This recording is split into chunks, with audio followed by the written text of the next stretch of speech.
All those are members in favor, please say aye. Those against, please say no. We think the ayes have it. Prior to the resumption yesterday evening, this Honourable Chamber was debating the Appropriation Bill 2026. We revert to the Appropriation Bill 2026.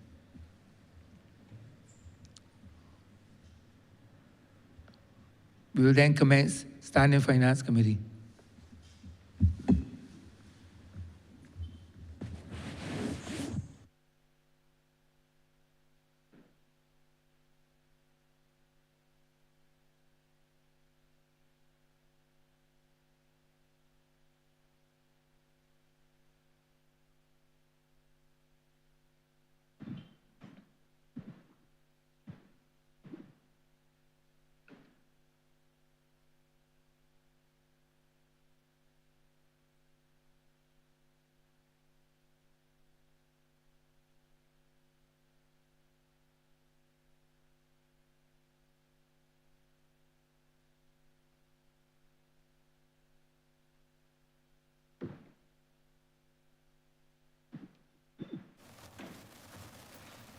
Good morning, honorable members.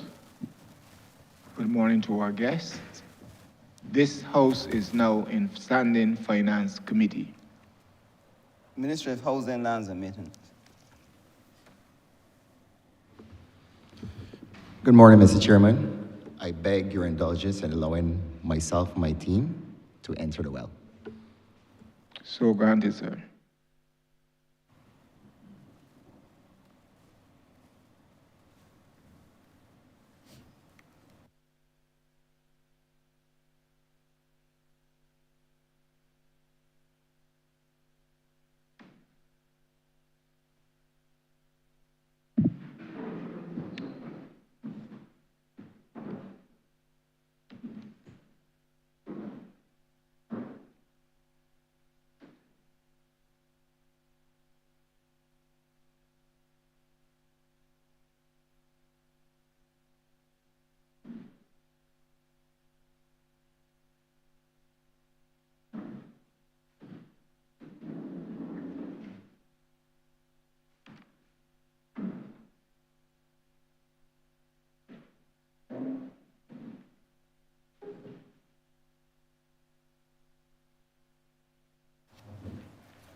Mr. Chairman, Head 93, Ministry of Housing, Lands and Maintenance, in the amount of $137,510,473.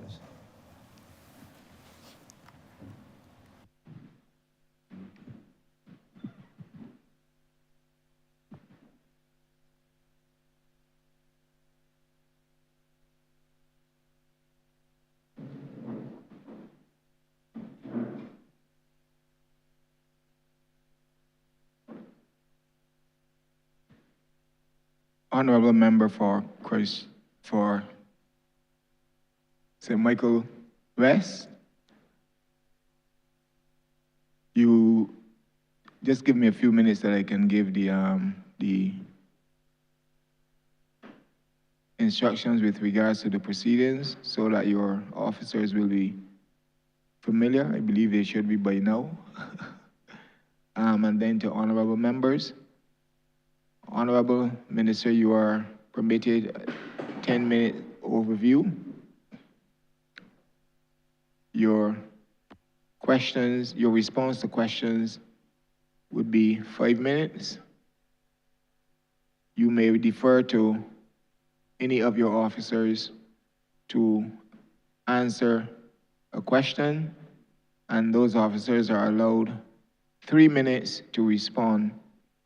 And before responding, we're asking that for the record, they will give their names and their positions for that record. Honorable members are aware that they will ask a question and they will be permitted to ask 3 supplementary questions to that question.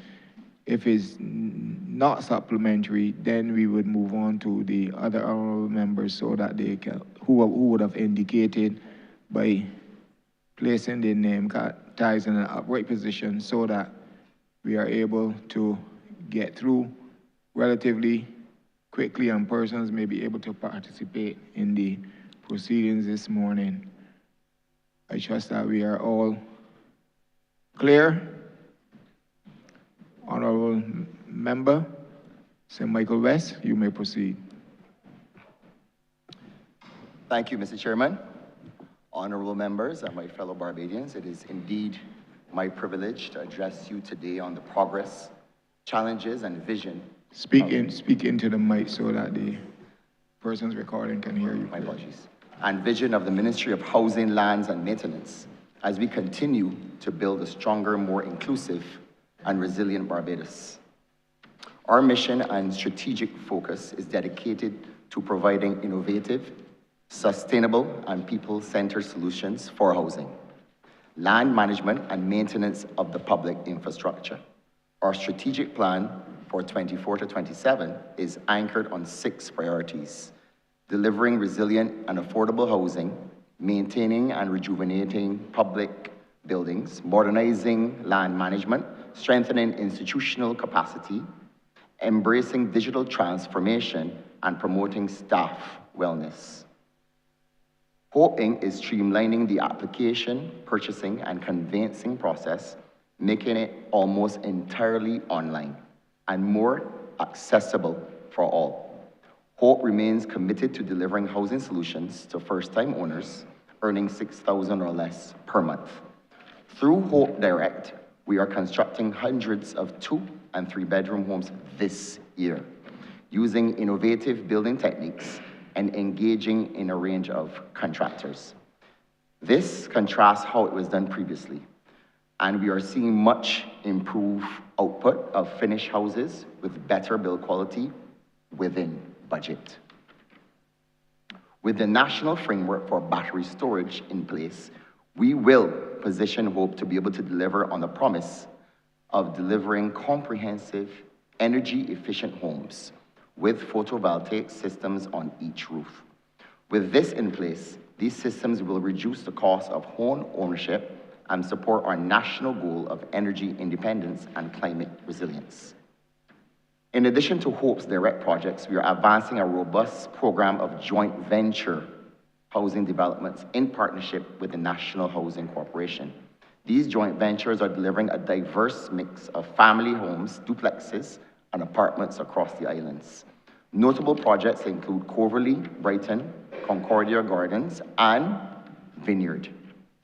These developments are designed to meet the needs of a wide cross-section of Barbadians, from first-time homeowners to those seeking to upgrade or relocate.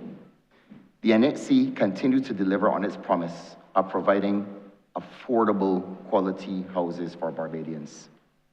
By adopting a more industrialized approach to housing construction, as opposed to the traditional artisanal method, the NHC, through these JV ventures, will be able to construct more affordable, resilient homes at a faster rate, helping us to meet the growing demand for housing across the country.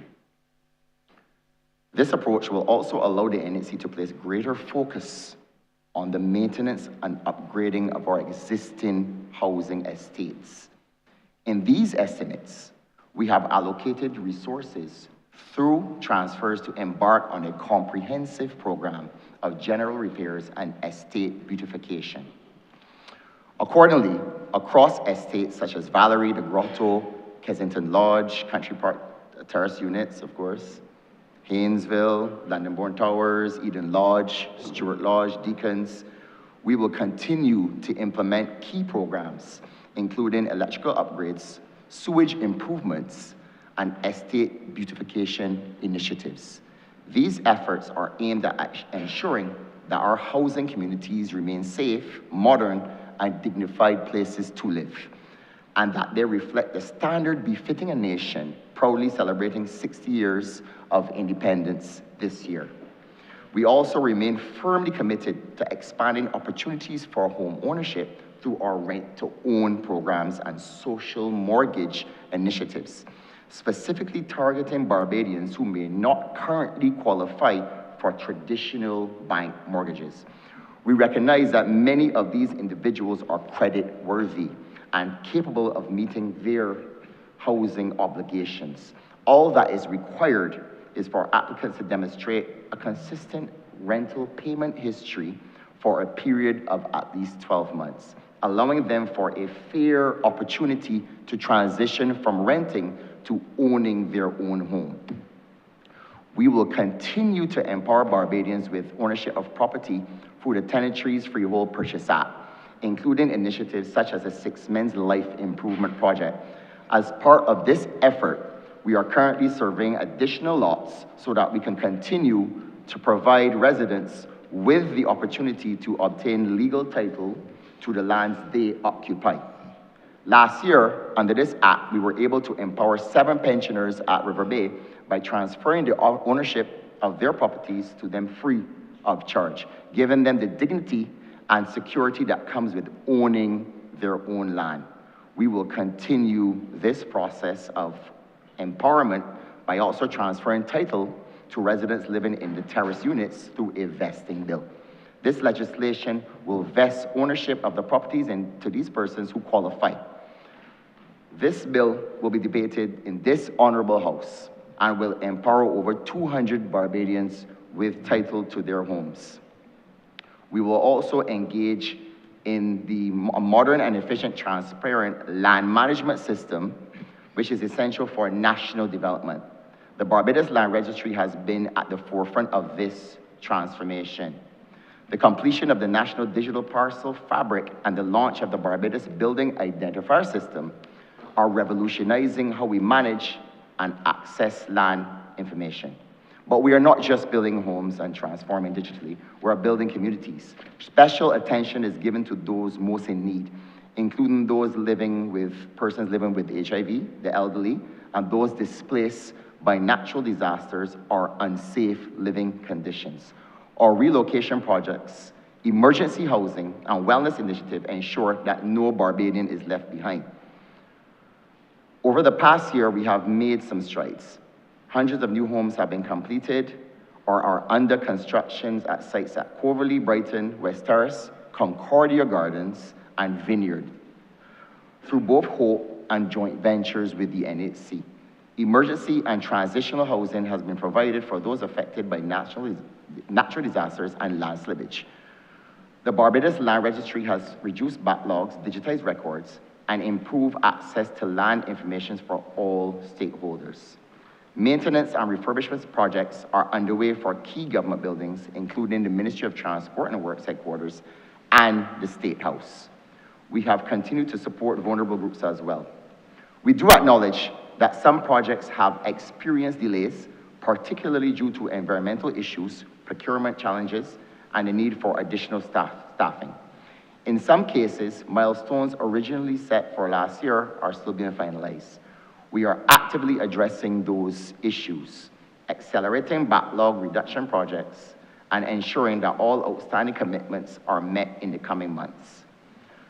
We look ahead to complete ongoing housing developments, accelerate the delivery of new units through Hope and NHC, finalize the relocation of households affected by land slippage and infrastructure projects, continue to modernize our land and property management systems, with the Land Registry playing a central role in digital transformation and service excellence.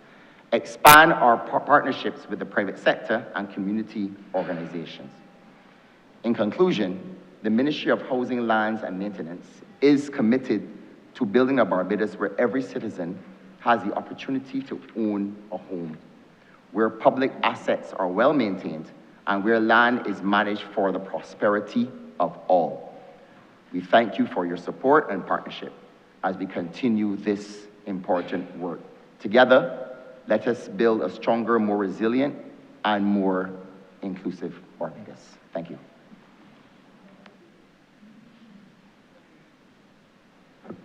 I wish to move that Head 93 stamp art.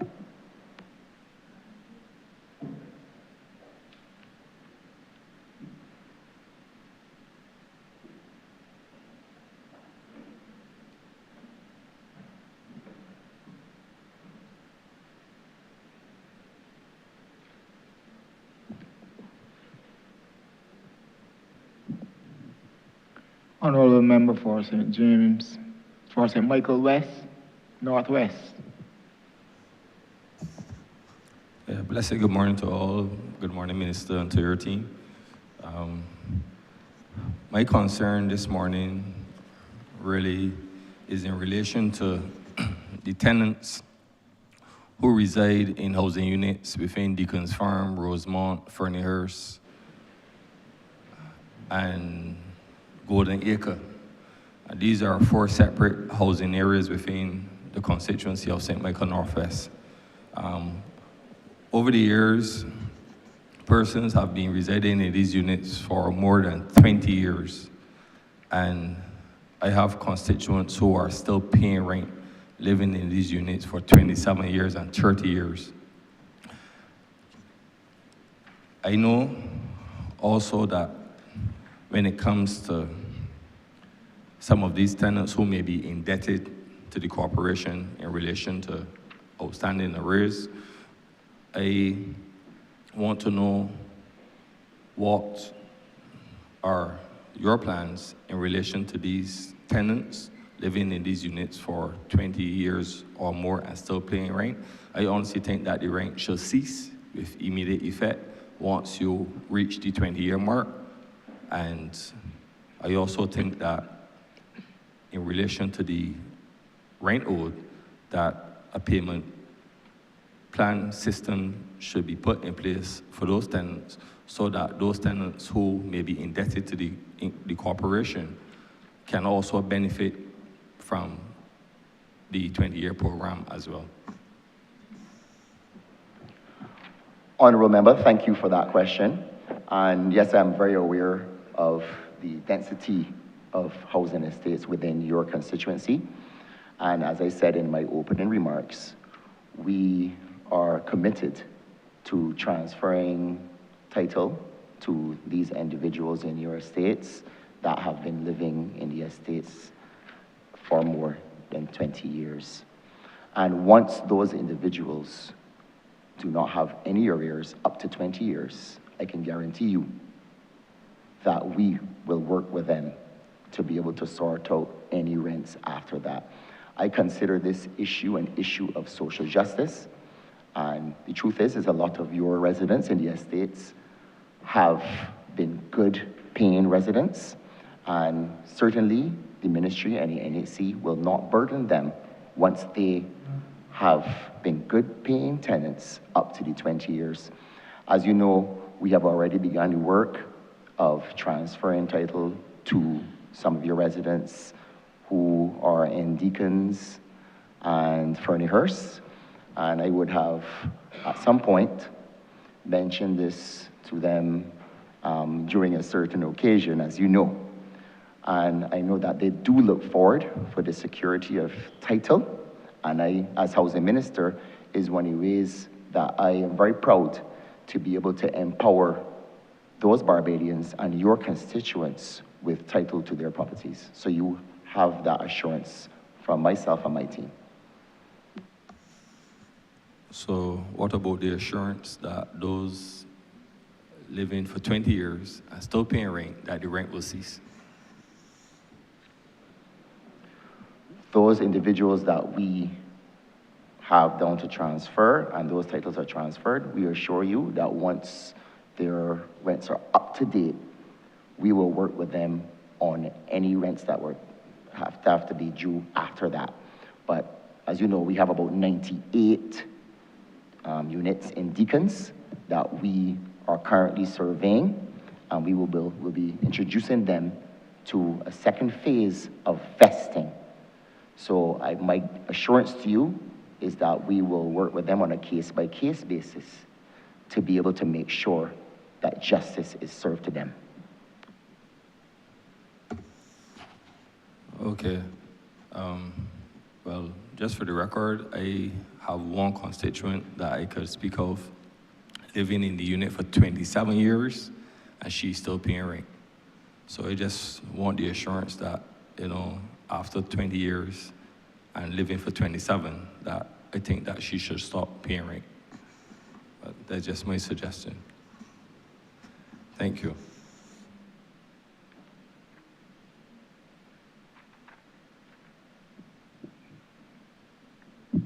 Thank you. Honourable Member for St. James Central.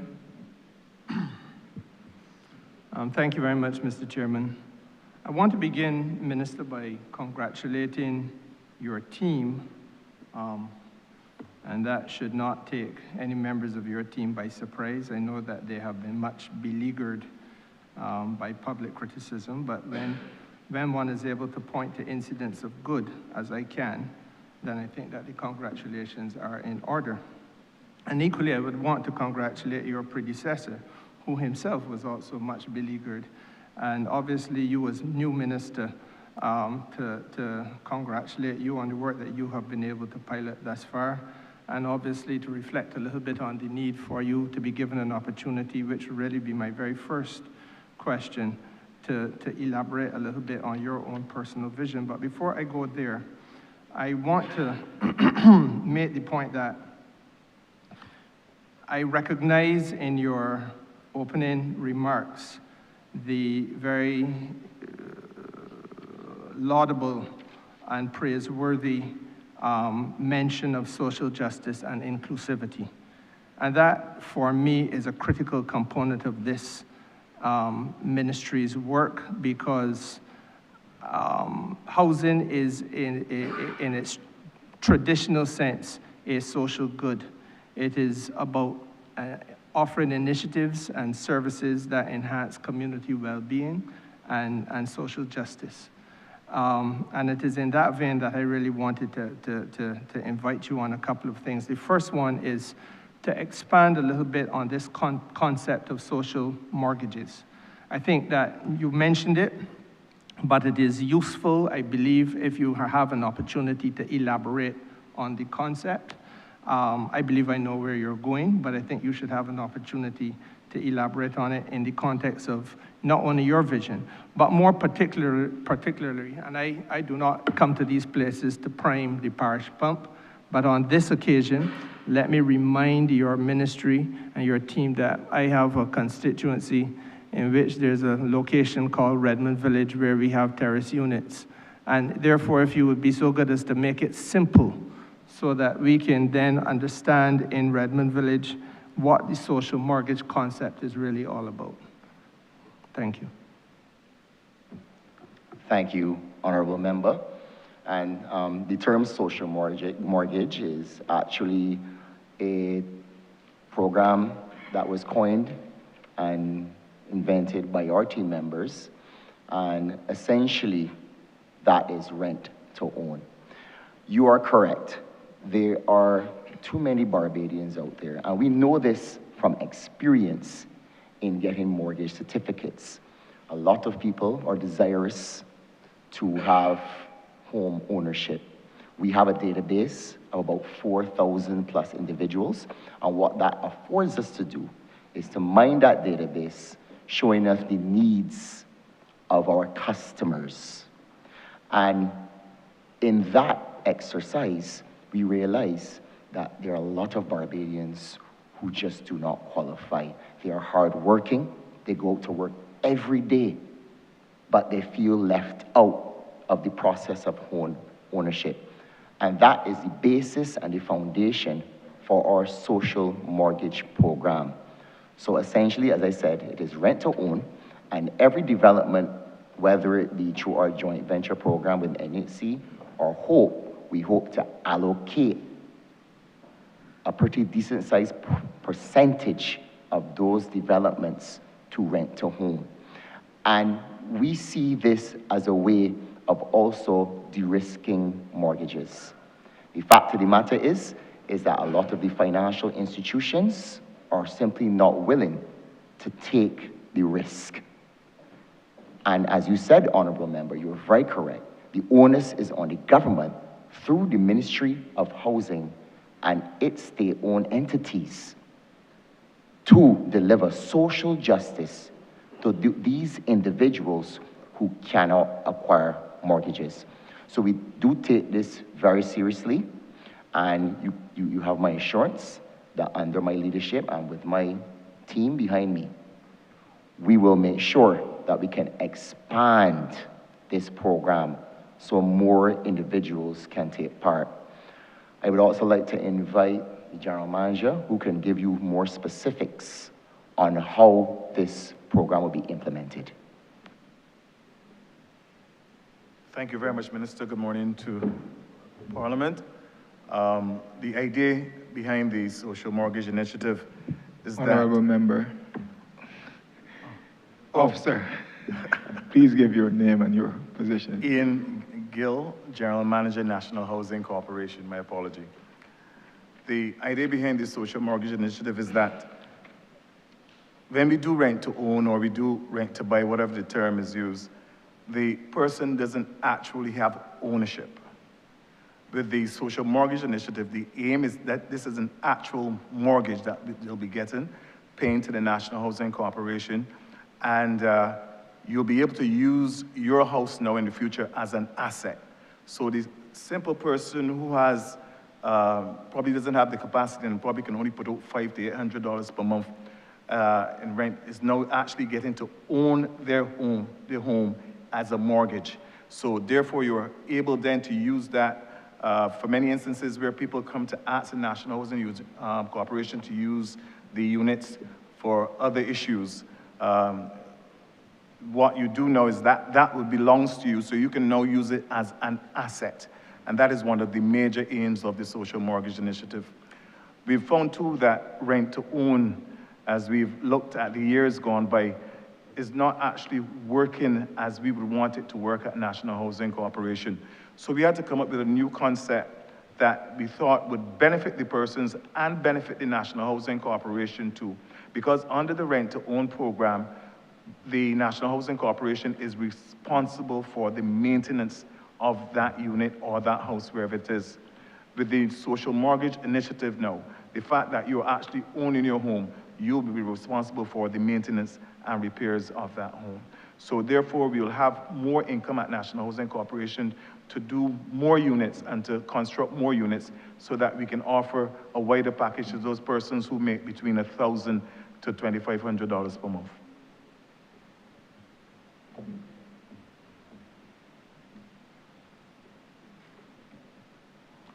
If I'm permitted to follow up, Mr. Chairman.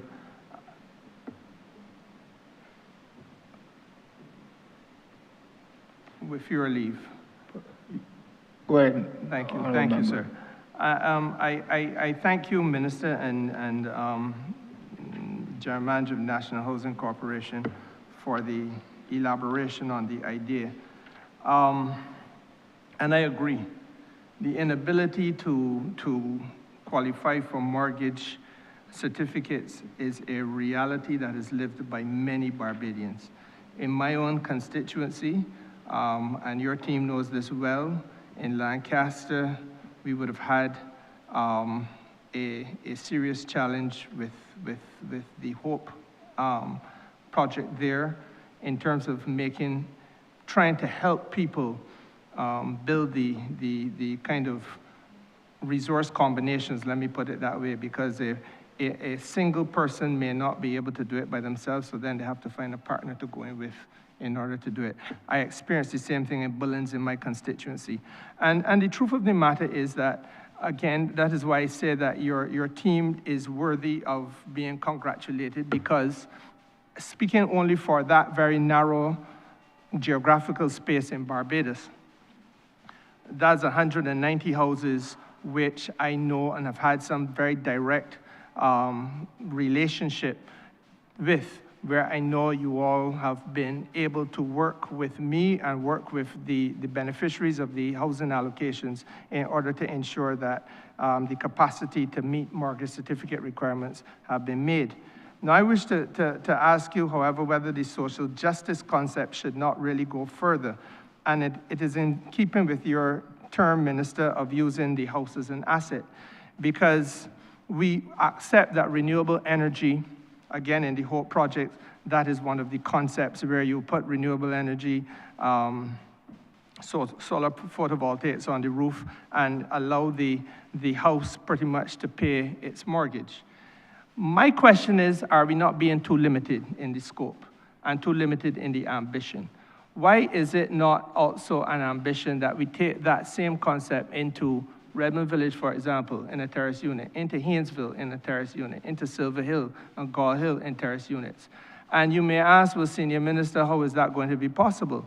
And my thinking, again, is that we have legislation in Barbados, and this is one of the things that vex me about this country, because we do things for the Medes, but not also for the Persians. We have legislation in Barbados, for example, a Condominium Act, where residents are allowed to identify common areas in the property. That might be as simple as the staircase and the sewage system and car park and so on. But then a residents association is formed, and let's face the facts, the Condominium Act really relates primarily to the more well-to-do in this country, so there's a social economic concept behind this legislation. But we believe that those are the only people, or seem to believe that those are the only people in Barbados who can form themselves into residents associations and collectively treat to the common areas of a physical property. And I feel that that ought not to be the case. I feel that the roofs across the terrace units in Redmond Village, for example, or in Haynesville, can be places where we have solar photovoltaics, and that the net beneficiaries are the people living inside the unit. Now, that is not a conversation that we've had in this country. And it bothers me that that is not a conversation we've had. As Minister of Energy, I want to have that conversation because I believe it is transformational and it is inclusive and it is in keeping with social justice principles. But I want to hear your views and that of your team. Thank you, Honourable Member. And it would seem that our destinies have crossed paths, both as you are the Member of Parliament for St. James Central, by which Lancaster exists, and you are now the Minister of Energy, so we certainly can work together. But you're very correct, we have had conversations in the ministry on how we can not only restart the energy program with hope, but also use those same potential benefits with the housing estates. And I've had many conversations with DPS on this, and we've kicked around a number of ideas. We actually had a meeting with CAF, and we've discussed ways in which we can possibly look at real solutions for having the energy independence also implemented in our housing estates. As you know, the framework for battery storage is now online, and we most will be seeking an audience with yourself and your team on how we can have that carved out for the estates and hope so that we can deliver not only just social justice, but these individuals who live in the estates can also take part in the energy revolution. In terms of the Condominium Act, we have also had those conversations in the ministry, because the truth is, you heard the general manager say that when we transfer property to those individuals living in the estates, we can also, not only the estates, but also with the other housing developments that we have on stream, we can lower our maintenance costs. And as such, we are looking at ways that we can bring or modify legislation such that we can use that same philosophy behind the Condominium Act, that we can address, say, issues that we have currently at Valerie, for instance, with the elevators and the general maintenance issues. So if we were to have a maintenance fund that can deal with that, and they can also get ownership of their units, that will be something that we'd be very interested in. We have a few of those as well. We also have Country Park high rises, we have London-born towers. So these are just examples of properties that we can also look at there. So, Honourable Member, you are very correct, and I also look forward to working with you that we can empower Barbadians as well to take part in the energy revolution. Thank you, Honourable Member. And Mr. Chairman, if I maybe just permitted one final question, and this turns on the obvious inferences being made by the Minister to the many buildings that the many properties that the Ministry of Housing has oversight over. And the truth of the matter is that the Ministry of Housing, for the listening public, is really the government's landlord. So there is a question that I must ask you as the senior minister with responsibility for the productive sector, because the productive sector is becoming a little bit imperiled when many of the... Honourable member, as long as it is connected with your previous question. Indeed. I'm may drawing that. proceed. I'm drawing that nexus, sir. I'm drawing that linkage. Bear with me, because we are talking about rental of properties, and rental of properties need not only be for accommodation purposes, but can also be for the business purposes of the government. And the concern I have in terms of the rental of the properties by government is that many of those properties are not. Well, let's put it this way. Properties owned by government, first of all, and then in some cases those rented, are not necessarily being maintained in a way that allows for us not to have interruptions that are undesirable in the smooth flow of business between government, as we must have, and the private sector. It is a very serious issue when a number of government-owned buildings have occupants who are unable to come to work because the building, quote unquote, is a sick building. We've been able, since COVID, to start a process where people are working away from home, away from work, working at home and so on. But for obvious purposes, it makes it difficult because people still need to have meetings, they still need to interface. I've heard ministers in this new administration already lament the fact that staff are not able to meet with them in one place and under one roof. And I think I sit opposite one such minister. So it is a challenge, but I believe that we have to have a serious policy intervention.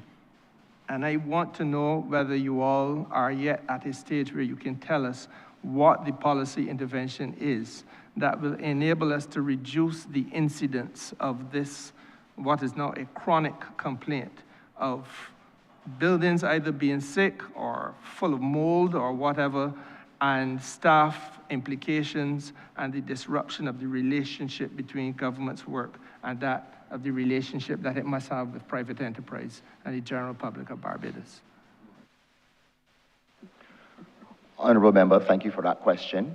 And this is a vexatious issue, I would say, because in this year, this government is looking at growth. And we must have our government officials to be in productive workplaces, safe workplaces, where we can have all our teams together, that we can have as high productivity as possible. So I do agree with you. We need to be more strategic in the way we approach this issue. One of the things that the ministry is looking at doing is entering into both arrangements so that we can construct buildings, high-rises, that we can begin to house our teams together, our government ministries together, increase the capacity that we can do so. It is a juggling act, I must tell you, and especially at the beginning of this governmental term, it has been challenging with the change in ministries to be able to keep people together so that we can have productive ministries. So we need to be more strategic in this approach, and I do agree with you. I would like to invite PS to give further comment on this issue. We've had many conversations. PS? Thank you. Good morning. Nikki Smith, Permanent Secretary, Ministry of Housing, Lands and Maintenance. Much as we discussed earlier, that we don't want the residents in houses to be paying rent forever, and at some point we want them to become the owner, and we're actually doing the social mortgage to let them be the owners from early.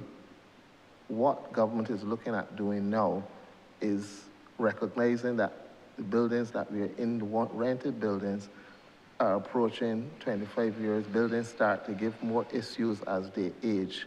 From the get-go, when we rent properties, we pay a service charge.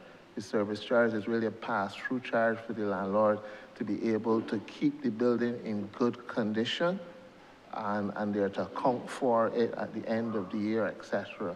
And they can have it raised if they have things happening that require them to spend more money on maintenance.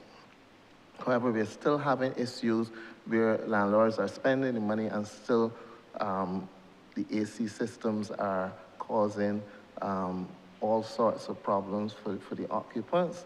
So based on that, we are pursuing getting some new buildings put up on the bolt arrangements, still paying a service charge within that bolt arrangement, and also paying back the developer for the development that he has done. And at the end of that bolt period, the property will pass to us, but we will continue the maintenance arrangement if it has been good. That way we will be addressing the situation and we will move out of buildings that have not been good to us, in that there are too many interruptions where people have to come out. But we will start to own our buildings and come up with a policy that is consistent across the service in terms of cleaning, maintenance, servicing of equipment, replacement of equipment, rather than trying to get 40 years out of an AC system and it has a life of 20, we would replace it when it is due for replacement, etc. So there's going to be a sinking fund in there to address those items.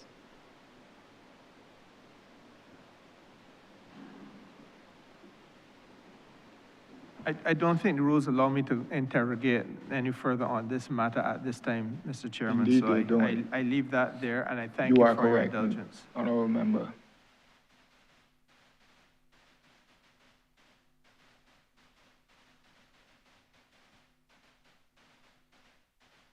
You can come back after all your other colleagues. Honourable Member for St. Peter.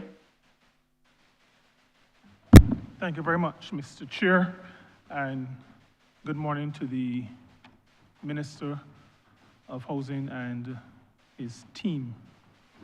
I must begin by, and I don't do this normally when ministries are in the well of Parliament, because I don't think it's a time for the back patting. But the Ministry of Housing, Lands and Maintenance has been exceedingly good to the constituency that I represent in a number of areas. And I begin the preamble by speaking to the 6 Mains Life Improvement Project. I spoke to that already in this honorable chamber.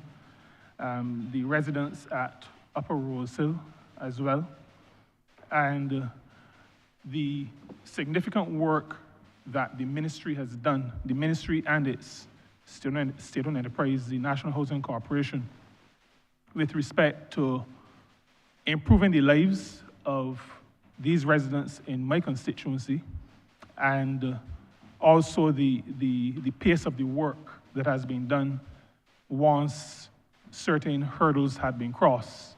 And in that regard, I have to pay a credit to all of the ministers who have led that ministry up onto this point. Former member for St. Andrew, with whom I had the initial contact, member for Christchurch West, the member for St. George South. And this is an example in my mind of how government adds value to the lives of people.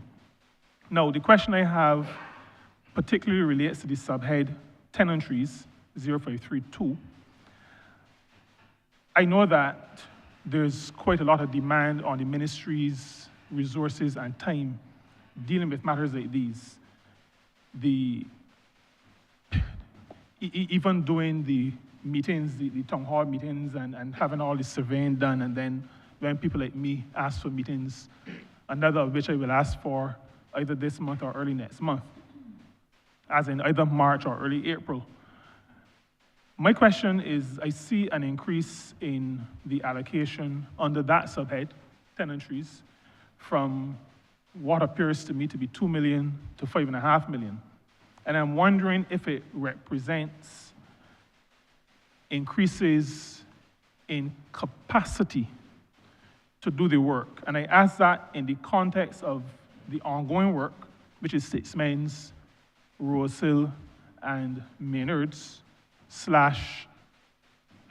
Jerusalem. We had that discussion over the name of the area. But also the ones that I have to add to the good work that you are doing. So Mangrove is one of those areas, Mangrove in St. Peter. And I know that there is some challenge there because we're trying to find out who's the owner. The owner keeps changing. There's also French Village and Lonesome Hill, part of the Fort Hill Plantation on one hand and Mount Prospect on the other hand. They are part of the Panama issue. But I'm wondering if the increase in funding allows for me now to add some additional work to the ministry, to the good work that you've already been doing. Does this allow for you to continue to help the people of my constituency and the people of Barbados? Honourable Member, thank you so much for that vote of confidence. And the Six Men's Life Improvement Project is certainly something to be very proud of. I think that when this government was selected to lead, this is one of the things that is top of mind to me, which is empowering people. And you are very correct. This money voted in will allow us to continue the good work of the surveys. We've already completed 77, but there's more work to do. I would like to invite Ms. Nicole Johnson to give you the specifics, Honourable Member, on this. Good morning, Nicole Johnson, Chief Housing Planner, Ministry of Housing and Lands. The subheading 0532 to which you referred, that deals specifically with the subsidies that are to be paid, which is the difference between the $2.50 per square foot and the open market price under the Tenantries Freehold Purchase Act. It also deals with the relocation of individuals who may be affected by land slippage or as a result of government's projects. The subheading that you would be referring to is 531, which deals with surveying of tenantry lots. So there are funds in there included to survey specific areas, but we can also include other areas as need be and as the need arises. So yes, we can survey the areas that you would have mentioned, but we also have specific areas like 6 Men's earmarked to complete for this financial year. All right, thank you very much for that. So given that 532 relates to, this is my first supplementary question, Mr. Chair. Given that 532 relates to that, primarily to the subsidy, it means then that the additional areas that I mentioned, and I mention them here publicly because I want you to put them on your radar, Mangrove in St. Peter, French Village in St. Peter, Lonesome Hill in St. Peter. It means that you have budgeted for additional situations of having to pay that subsidy. Am I correct? If Mangrove and Fort Hill Plantation and Jerusalem, if they are part of the first schedule of the Tenantries Freehold Purchase Act, they will be paying 10 cents per square foot or $1 per square meter, so a subsidy would not be part of that program. Okay, thank you very much. The matter of dealing with tenantries speaks, and this is my second follow-up question, Mr. Chair. I don't want to get into any issues where my question is concerned. The matter of dealing with tenantries speaks to keeping communities together. And I think that is a very important matter because, in my view, some of what we're seeing in our communities is a result of some level of dysfunction in terms of people moving around and moving into different areas and not blending, not meshing, not really being community, even though you're in the same geographic space. And so as we do with tenantries, my question, and the tenantries, the reason why I asked about Mangrove and French Village Lonesome Hill is because these are people who want to stay in their communities. Now, the question that I have is, when we look at a terrace unit, for example, if we take that same principle of keeping communities together, would I be able to get a commitment from the Ministry of Housing, Lands and Maintenance that when units become available in Maynards, for example, that persons from nearby who are on the list will get preference as opposed to bringing persons from, like closer to North Point and South Point. So rather than bringing people from South Point to live in Maynards, that we, using the same principle that we apply to the tenantries, can we get a commitment that you will give preference to persons who are on the list, but who live in close proximity so that we can keep our communities together? Honourable Member, thank you so much for that question. And you and I have had conversations on this issue of keeping communities together, and it is extremely important to do so. Now, the Honourable Member for St. James Central, we also spoke about that development at Bullins, and he would have a few individuals who were allocated in Bullins, as that is in his constituency. So we already do heed to that principle that communities should be kept together. Of course, in some instances where the mission of the ministry is to offload very dense areas, such as the Pine, where we know that a lot of the issues that we see in these types of areas as it pertains to crime, we know that the frustrations are high in these types of areas, that we actually have to offload those communities so that people can stretch their legs and exhale.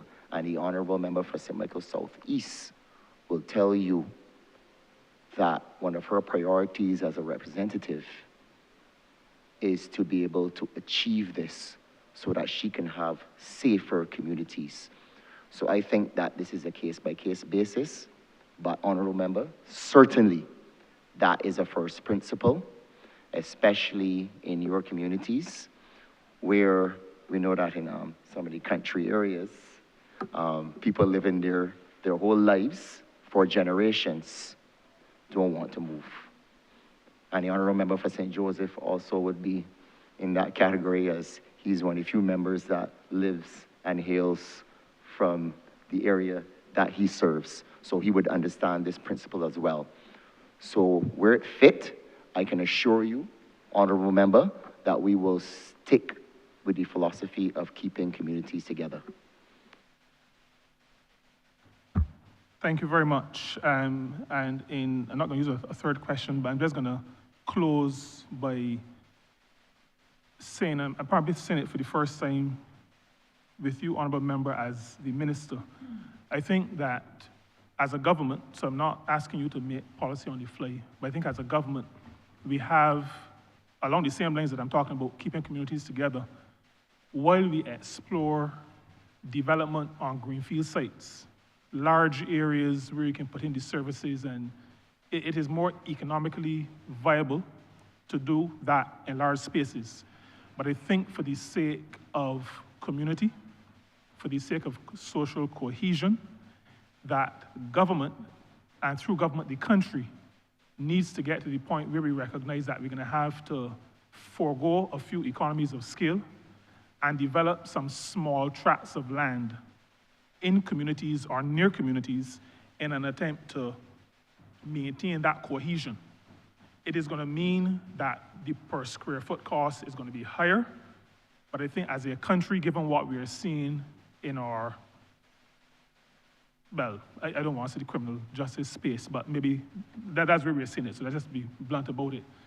Based on what we are seeing, rather than spending the money in the prison we need to spend the money in preventing people from going to that place. So the same pressures that you spoke about in the point, which I hope that you are not going to be, you're talking about offloading, and I'm hoping that that offloading does not mean exporting, but we'll speak about that separately, and I'm not going any more detail on that. But I just saying, concluding, Mr. Chair, by saying that we may need to recognize that we have to spend a little bit more to keep communities together by developing these smaller tracts of land that are around existing communities for the benefit of those who want to stay close and not leave. Thank you very much. Honourable Member, I do agree with you wholeheartedly. And the thing about using these small lots in existing communities and areas is actually cheaper because we already have established infrastructure. And at the ministry, we've actually been surveying vacant lots in this country where we can put down a house here, a house there, in communities such as yours. As such, I would like to invite Mr. Raymond Lord, Acting Deputy General Manager, to speak on this issue, as this is one of his favorite topics.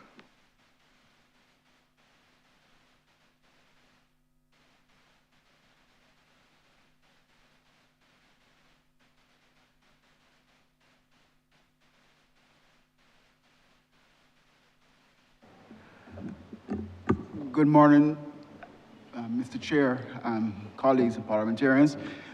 One of the things we are trying to do with, good morning, my name is Raymond Lord. I am the Acting Deputy General Manager of National Housing Corporation, but substantively the Chief Planning Officer. One of the things we're looking at along with the larger sites is to look at the derelict houses out of the EPD notices to see where we can access those housing units, those derelict houses. We are running a project now to identify a minimum of 20 and to perfect an instrument that will allow us to access those lands. Those are private lands. What we have also done in St. Peter recently, with the 6 Men's Life Improvement Project, is to identify a vacant area within that section, and we've done a subdivision. We should have landed it at town planning by now. I have to check with my senior planning officer, where we are looking to have about, I think it's about 8 to 10 lots in that area to allow us to do some shifting of those houses as well. So where we can go into smaller housing areas and extract some housing, some lots, we will do that. Those are called more brownfield type sites, and where we can do the other thing, which is the larger scales, we'll also do that. But we are hoping through the Permanent Secretary, as we're working, to be able to pull forward a new derelict housing revision project, working with both the NHC and the RUDC to open up lands that already have services attending to them, which will give government a large ease in terms of its expenditure. But we have to perfect the legal instrument by which we do it. So that is why we are running a pilot on it right now. Thank you, Mr. Chair.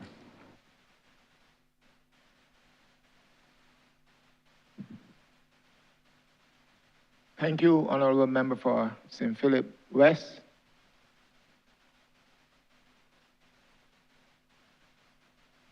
Honourable Member for St. Philip West.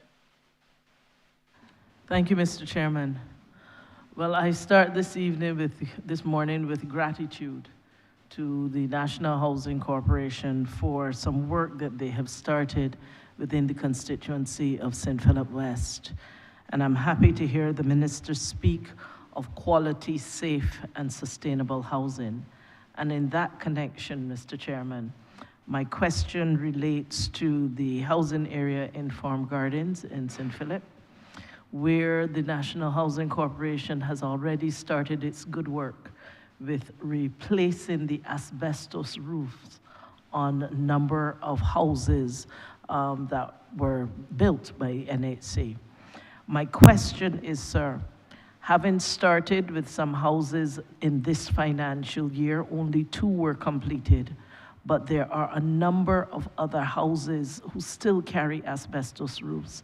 And in the interest of maintaining the quality and the safety of those housing, when can the people of St. Philip West expect that the rest of those asbestos roofs will be replaced? Honourable Member, thank you for your question.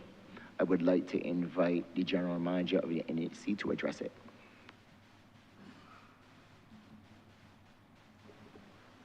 Thank you very much, Minister. As you have stated, we've completed two, and those two were of an urgent content because we received letters from the medical fraternity in respect of those homes and the effect that they were having on families. Money has been approved for the next financial year. For the completion, I think there are 10 more to be done. Yes. And we've made that request, and that request has been accepted. So I would say within the first quarter of the year, we should be able to do some completion of some others for you, and that should be continuous until the 10 of them are completed.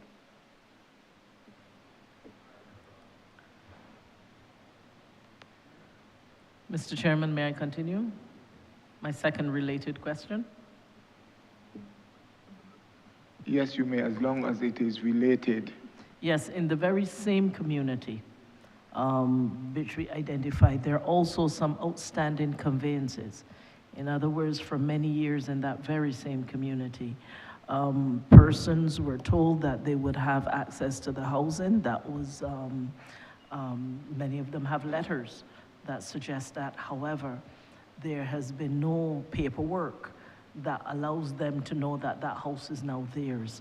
My question, therefore, is, again, in the same Farm Gardens community, when can we expect that that paperwork will be completed? And if there are any impediments that we need to be aware of that we need to overcome in order to advance that effort? Thank you, Honourable Member. I would like to invite the Chief Legal Officer at the NHC, Ms. Henrietta Boardford, to address your issue.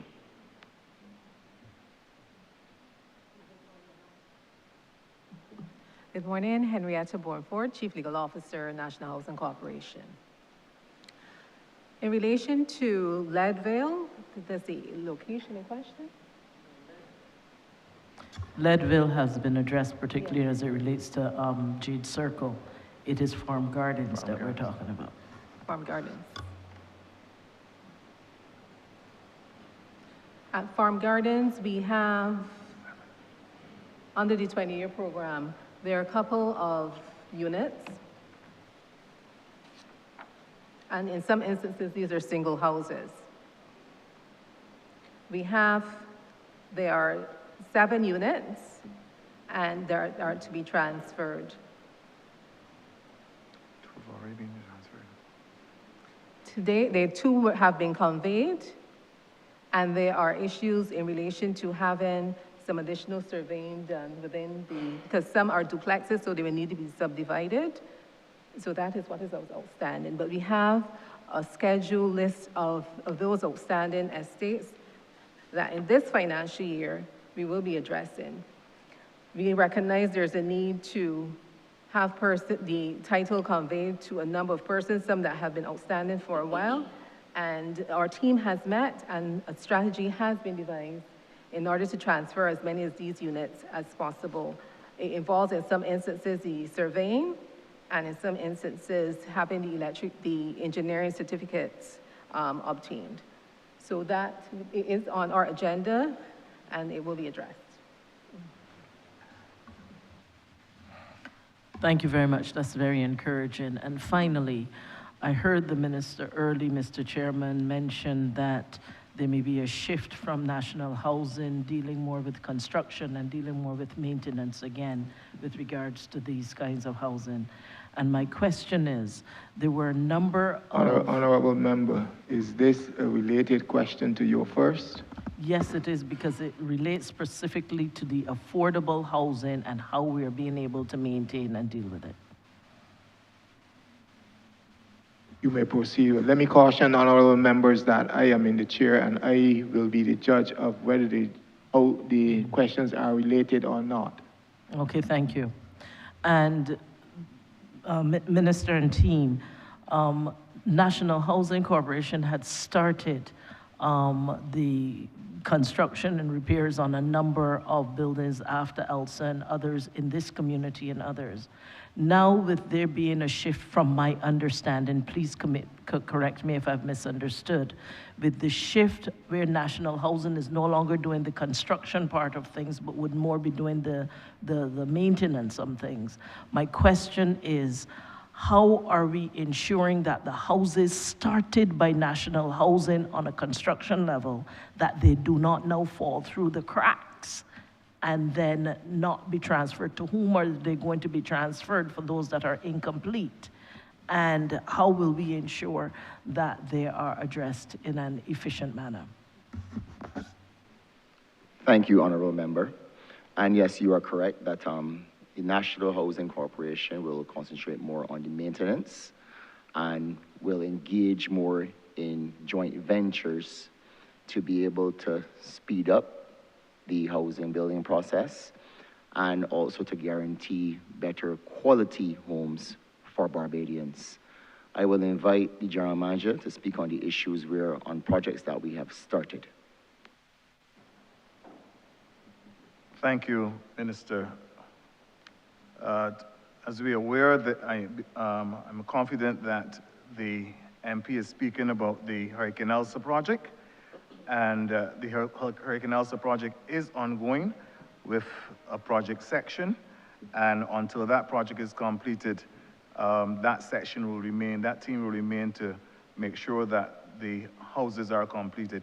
We are hoping very soon through a supplementary to be able to start those houses once again across this country and to complete them very quickly.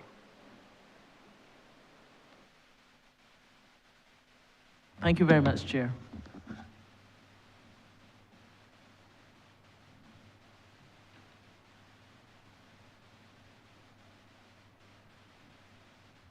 Thank you, Honourable Member for Christchurch West.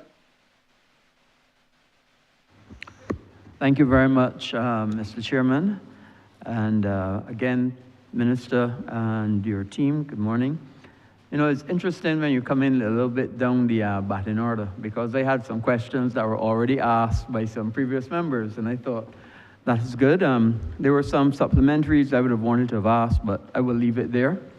But I wanted to get specifically and zero in on the electrical upgrade program, because I looked through the estimates, and yes, the electrical upgrade program has been a benefit, but I want specifically, unlike my colleague from St. James Central, I am going to press the parish pump, because Pleasant Hall started some time ago, and I want to thank the people at National Housing Corporation, but there's still a couple blocks that have not been completed.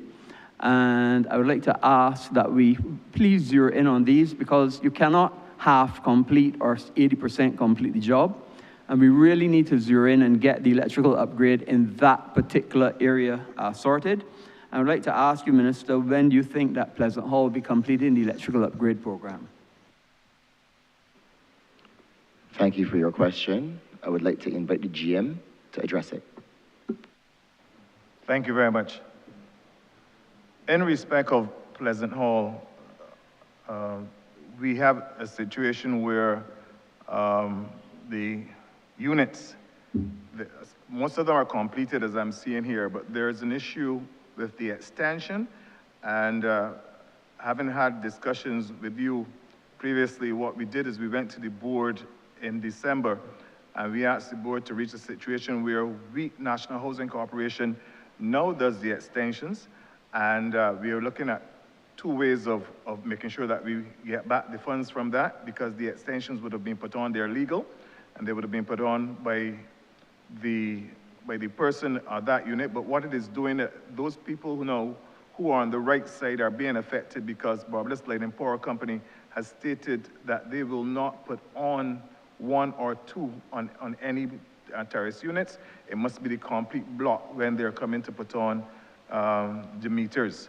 Therefore, we've reached a situation where we can't continue to disadvantage others So the board has made a determination that we will do those extensions.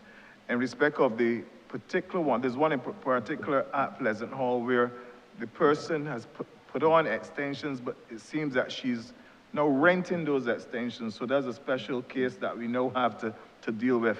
And so that is with the legal section at this time. But as I said, across the country, Dickens Farm and other places, there are extensions, but the board has made a determination we're going to do those extensions so we can make the ill right. Therefore, we're going to do that, but then as I said, the payment will either depend, one of the ways that the board said that payment could be determined is the fact that when the job is completed, that for those persons who their properties have not been transferred to them as yet, that they cannot gain their properties until they've paid off what that sum will be. Also, another idea that came up is that we can go to, prepare a paper, go to Cabinet, and we can ask Cabinet to get these funds from the consolidated fund, and when that is done, as the persons, for those persons who are not under the 20-year program, that when they pay us back, that we do pay back the consolidated fund or the housing credit fund, whichever it may be. But these are the options. A board paper is being prepared. We've been approved to do the extensions, but we now have to determine how those funds will be returned to us, or whether the government will grant us those funds so we can complete the job even quicker. Thank you very much. I'll ask the follow-up question then, because clearly, as you quite rightly said, the many cannot be disadvantaged because of the actions of the few. And I gladly support that and look forward to seeing that that matter is concluded. However, you did bring up the 20-year program. And I know that we had a bill laid here in this honorable chamber about, I believe it was 240 people to get the 20-year program, but there are many others.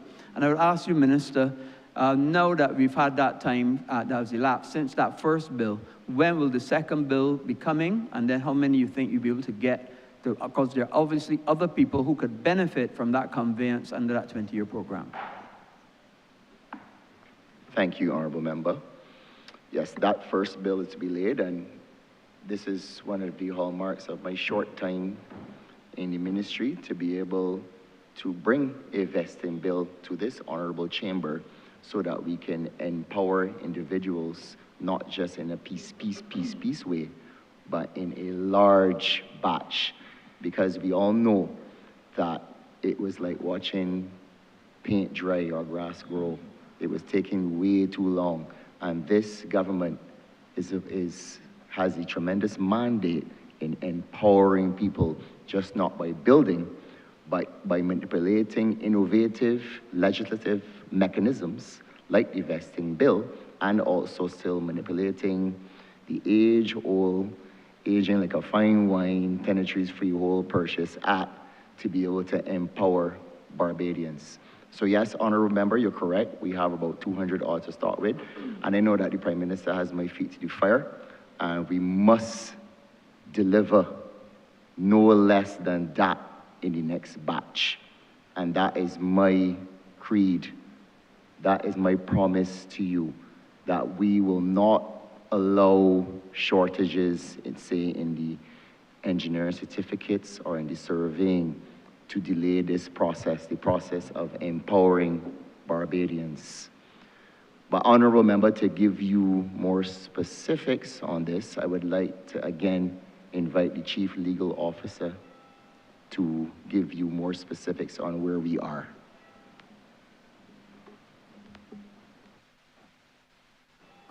Thank you, Minister. As stated by Minister Gibbs, indeed, the Prime Minister is directing and the focus and thrust is to get as many of these units conveyed to persons who have been waiting on the units for an inordinately long period of time. And we've adopted a number of approaches in order to do so. Currently, as Minister indicated, there's the bill that is laid before Parliament to have persons enfranchised. But in addition to that, we are currently preparing, well, we've started the process of preparing a second batch that will come to Parliament. This process involved the wardens going into the field, and that has been ongoing to check it to see the status of the houses, if tenants are there or not. We also have another approach in those instances where we don't have the engineering certificates. It may be a case where we can get the necessary permission from planning and development to get the certificates of compliance, so that those units in addition could be added to the list for transfer to the qualified tenants. We're looking at all the various estates that we think will be low-hanging fruit. And we have a target of at least 500 units, but if we can have more added to that, so we could ultimately have all the units transferred to those persons who are eligible to have their units conveyed to them. Thank you, Minister. And that, I guess, brings me to my final question as it relates to this same matter, because it goes to criteria.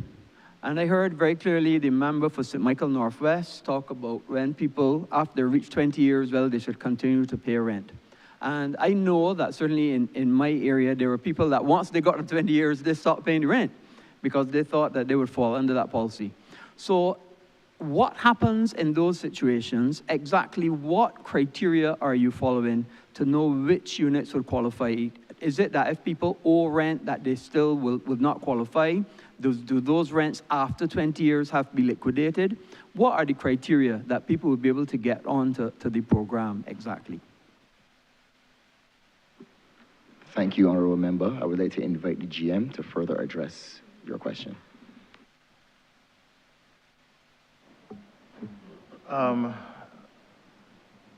What happens there, the criteria falls under, the first criteria is that you, under the 20-year program, is that you must be a first-time homeowner.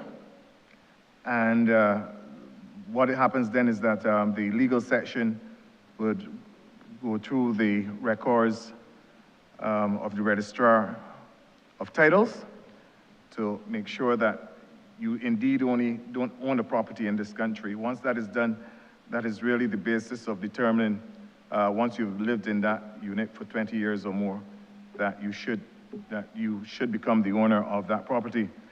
In respect of the paying of rent, there are persons, and I think there are over 2,000 persons who will receive letters from the National Housing Corporation stating that they are part of the 20-year program. And I think that once you receive that letter, you stop paying rent. So the persons in your community would have stopped paying rent when they would receive a letter saying that they're now fully up on the 20-year program. The program was put on hold in 2018. And there are some persons who would now be coming into the 20-year program, and they would have been paying rent through the 2020, 21, 22, 23, and they've now made the 20 years and so on, and they believe that they should stop. But they have not received letters from the National Housing Corporation. So that is why, to be on the safe side, many continue to pay that rent. The issue has been mentioned by the representative for St. Michael Northwest, and it is an issue that we will deal with very urgently because a decision has to be made, a firm decision has to be made once you've made that 20 years. I'm not sure you quite answered, but I will yield back at this time and we'll discuss further with your minister.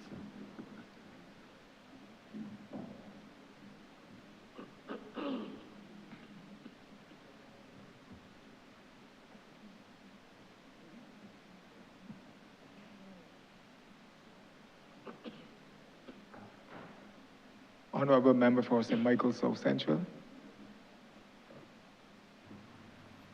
Thank you, Mr. Chairman.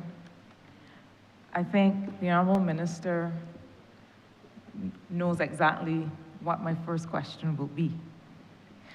One of the wonderful things about this format for the estimates is that... Before you proceed, Honourable Member, for those persons who would have made their contribution already, Honourable Members, please, when you do so, take your marker down. Thank you. Thanks, Mr. Chairman. I'm reclaiming my 12 seconds. You can proceed. One of the wonderful things about this format is that it allows us to bring directly questions from constituents whom we have canvassed for this very purpose to this honorable place. And that's one of the reasons that I think that this innovation has been one of the best of this government's term. I got many calls this morning from residents of Valerie, knowing that the Ministry of Housing, Lands and Maintenance would appear in the well today, and I am grateful for engaged constituents. The National Housing Corporation at subprogram 533 in your estimates, Minister, is meant to execute $23.5 million as part in this vote. The residents of Valerie continue to be concerned about the maintenance of the units in which they live, the buildings overall, and the grounds of the property. We know that the original construction was problematic. That is something that we have identified from some of the current problems that we have. However, here we are. Government is a continuum, and we have to be able to respond. The elevator and its maintenance continues to be an issue. The fact that safety and security are issues for residents because of the entry system that is used for the buildings, and general maintenance for individual units has also continues to come up.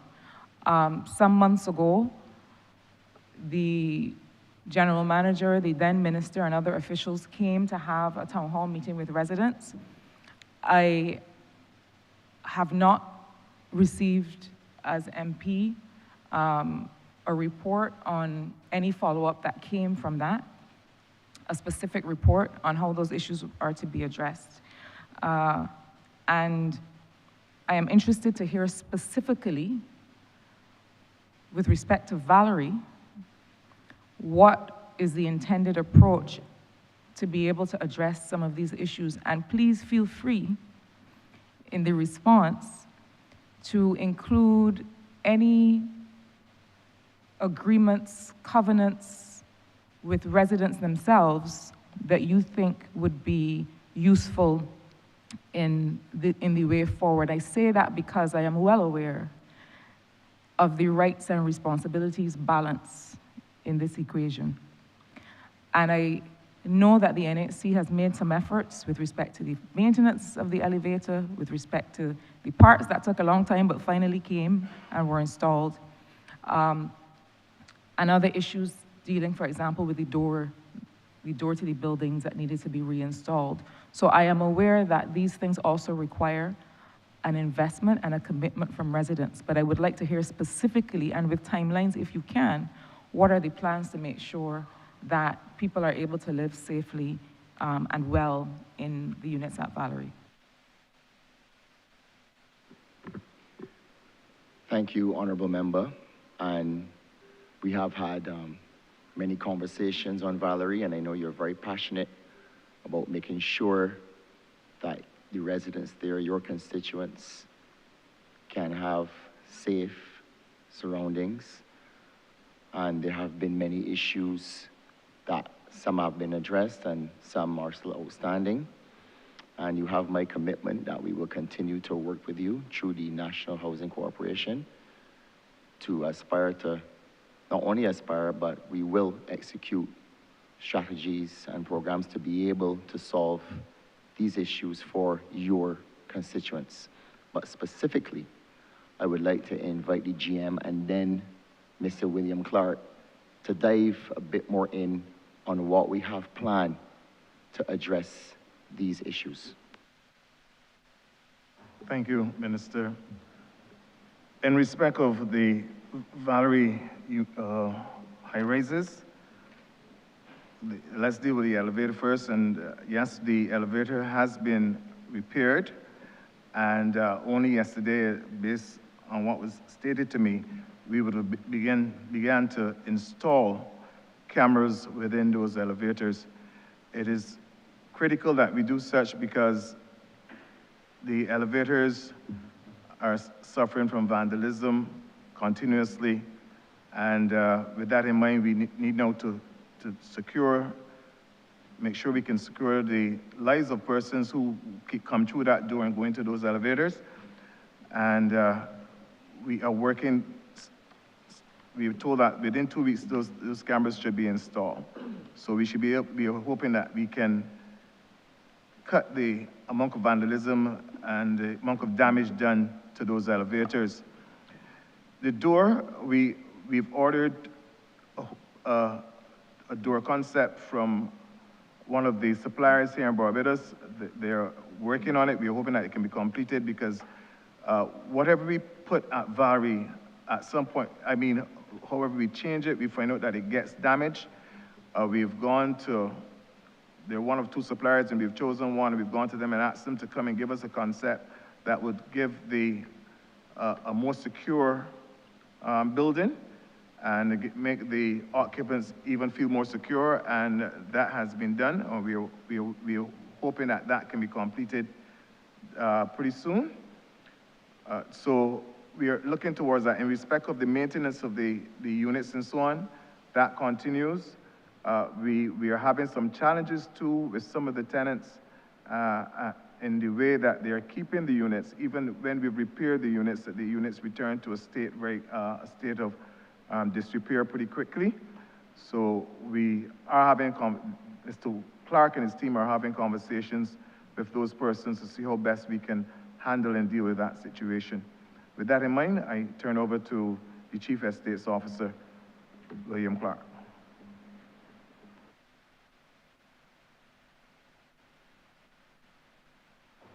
Thank you very much, Jim, and good morning, everyone. William Clark, Chief Estates Officer, National Housing Corporation. Just to say to Minister, I share your concerns with the work that's being done at Valerie, and I'm glad the General Manager went into detail to explain some of the challenges that we are experiencing at the Valerie High Rise. With respect to the repairs, however, we've carried out a number of replacements on the internal units. For example, we are experiencing challenges with the roof, as you mentioned earlier, and quite rightly. We have had in the past some difficulty with the roof, and now in these estimates, we have been requesting funds so that we can escalate that work to repair the roofs at Valerie. This is going to help us to reduce some of the challenges that we've been facing with leaks that really cause a lot of the deterioration of the woodwork in there. But what I can say, we're happy to report that from the last meeting we had with respect to the tenants, we've replaced some 13 cupboard units throughout Valerie. And in many cases, we've replaced in the bathroom areas some 13 ceiling structures. The repairs continue at a slow rate, but hopefully now with these new estimates, we will be able to escalate those repair work so that those can be completed at a faster and much sooner rate. With respect to the security with the doors that the GM spoke about, we have had over the last year, those doors have been replaced 3 times. And we, as the GM mentioned, we are currently looking now at a more solid type of roof structure that would be more secured and that would be resistant to vandalism. But that's a challenge that we are facing at Valerie. It is true that we are doing the best we can with respect to what we have, but the tenants have to work with us. And particularly young children, those are the ones who are really carrying out a lot of the damage to the structure at Valerie.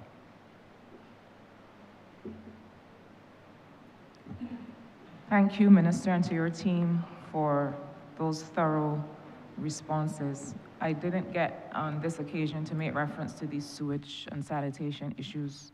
But in my first follow-up question, having reference to what we just heard about the fact that the doors at Valerie had to be replaced 3 times in order to be more tamper-resistant, and you've had to try to find other kinds of innovations for dealing with this kind of maintenance and repairs.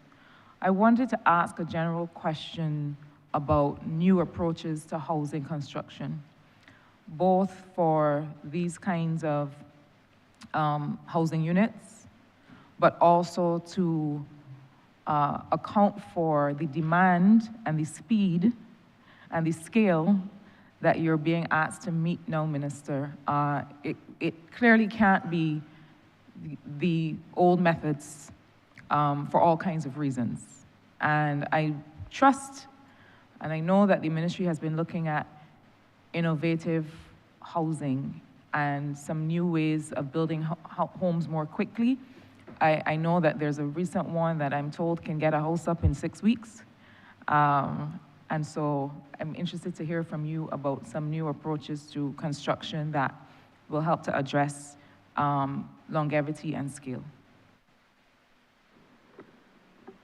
Thank you, Honourable Member, and most certainly that is squarely our mandate to find more innovative ways to construct resilient and affordable homes. And I would like to insert another word in there, which is dignified. And the dignity of living in a home is such that the materials that you have, and you're quite correct, that the materials can stand the test of time. So given that hope is the engine of our building now, and they have formed new partnerships with contractors and developers who bring innovative ways in building homes. I would like to invite the CEO of Hope to give some examples of how they've been able to build better, more resilient homes faster, so that we can supercharge our housing strategy. So I invite the CEO of Hope to comment. Yeah, Mark Williamson, CEO of Hope.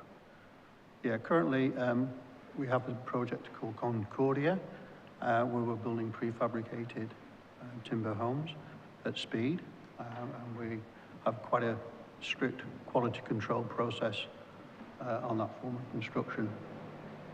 Up in St.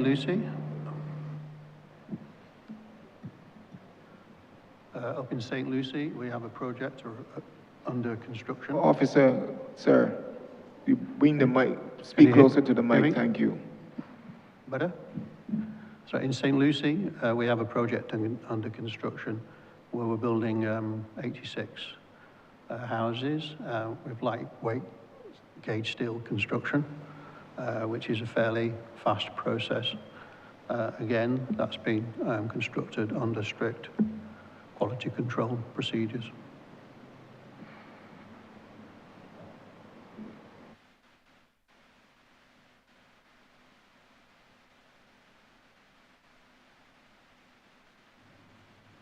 Sorry, I was giving the minister a chance to come back, but we'll leave it there. I have a final follow-up.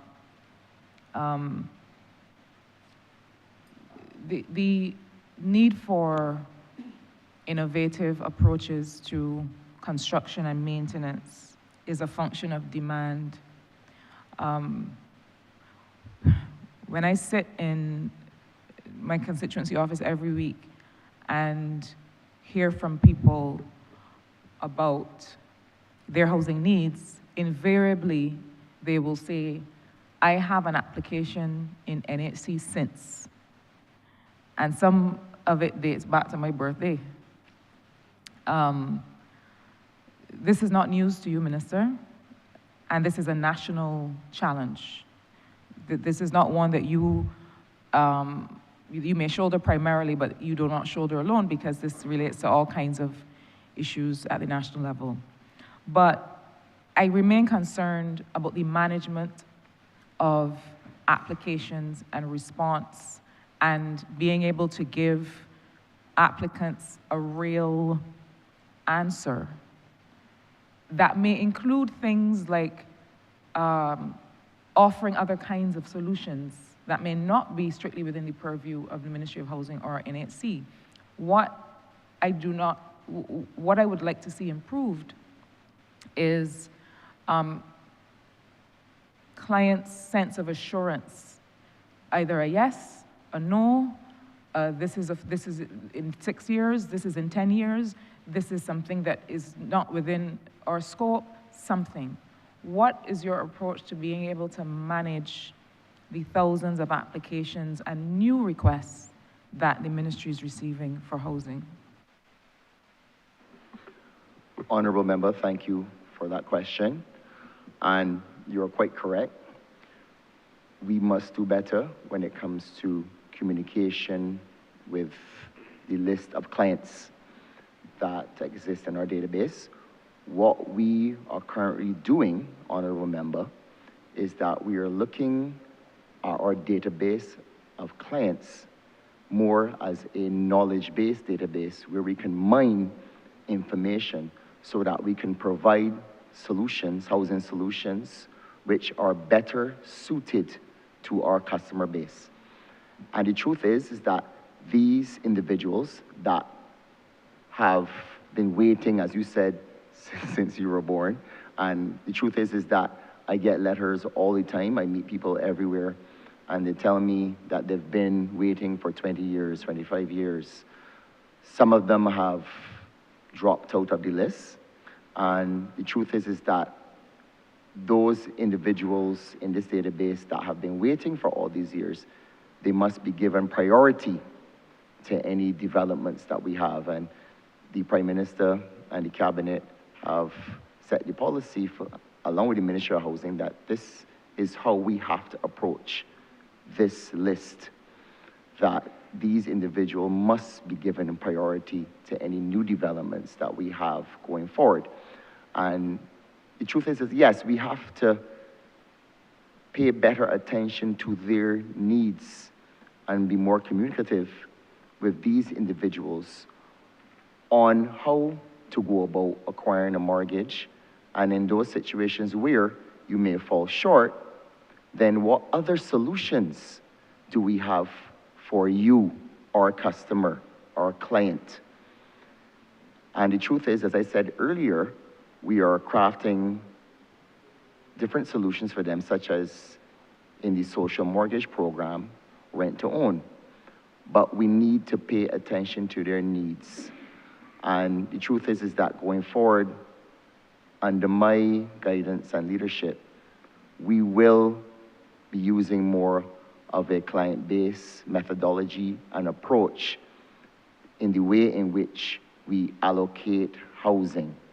So we have already began to approach this situation differently. To expand on this, I would like to invite the GM to give you a little bit more insight and those people who have been waiting for such a long time on the changes that we have made so that we can better meet their needs. GM? Thank you very much, Minister. We've implemented a contact center.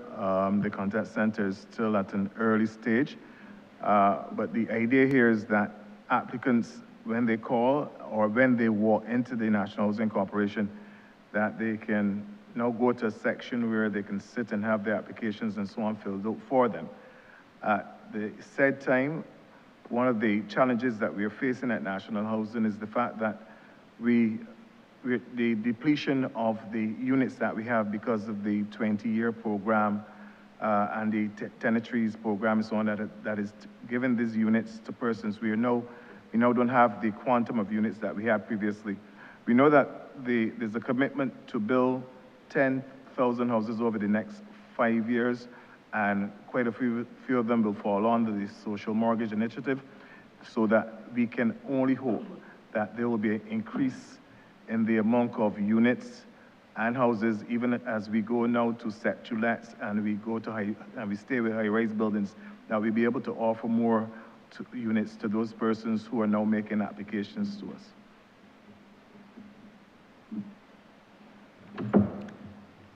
Thank you, Mr. Chairman. I yield back. My tent card will remain up because I'm asking you to come back to me once this first round is finished, please. Mr. Chairman, I beg to move that you do now report progress to His Honor the Speaker and beg leave to sit again. The question is that I do now report progress to His Honor the Speaker and beg for leave to sit again. All honorable members in favor, say aye. Honorable members against, say no. Methinks the ayes have it.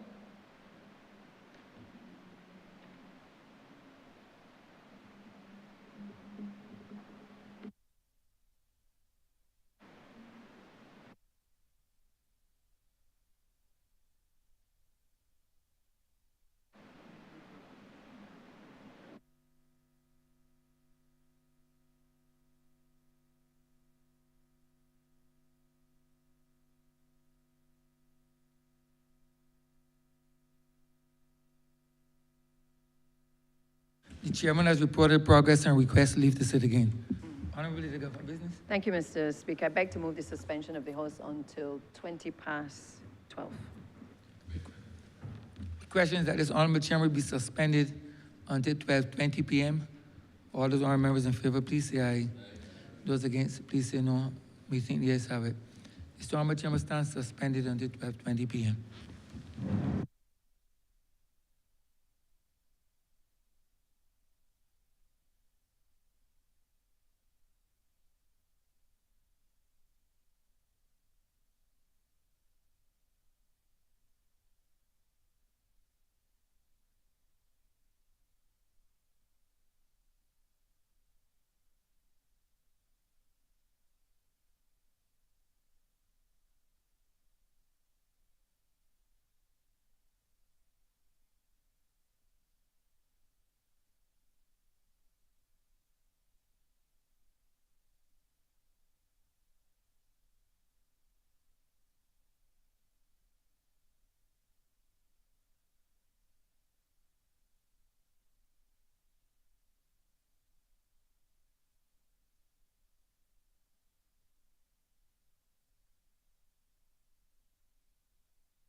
The sitting is resumed.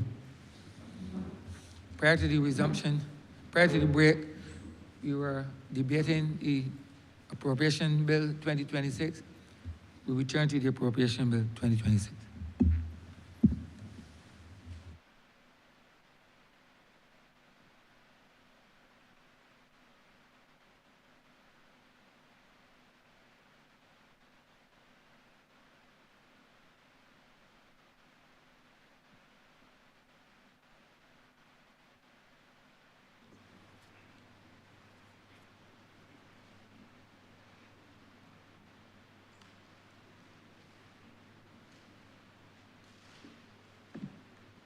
This Honourable House is now in Standing Finance Committee. Honourable Member for St. Andrew. Thank you, Mr. Chairman. Firstly, I would want to thank the Minister and his team for so clearly explaining to us the qualification criteria for the 20-year program. I believe we were told that being a first-time owner, 20 years of residence, and not owning any property in this country is part of the criteria. I'm thankful for that, because that would clarify for a number of my constituents, especially those in the Dean's Town housing area, who have been asking me for years if they qualify for that particular program. So I want to thank you for that. At least I know now exactly what to tell them. But my main questions this morning have to do with the issues that are faced by residents in the Scotland district. You would have mentioned land slippage. We have a number of houses in the White Hill area that were identified for relocation as far back as the 90s. And again, I believe it was 2017 and 2018, we also identified a number of houses that we would want relocated from in that Scotland district for the mere fact that they're impacted heavily by land slippage, which is something that we've wrestled with in the Scotland district for a number of years.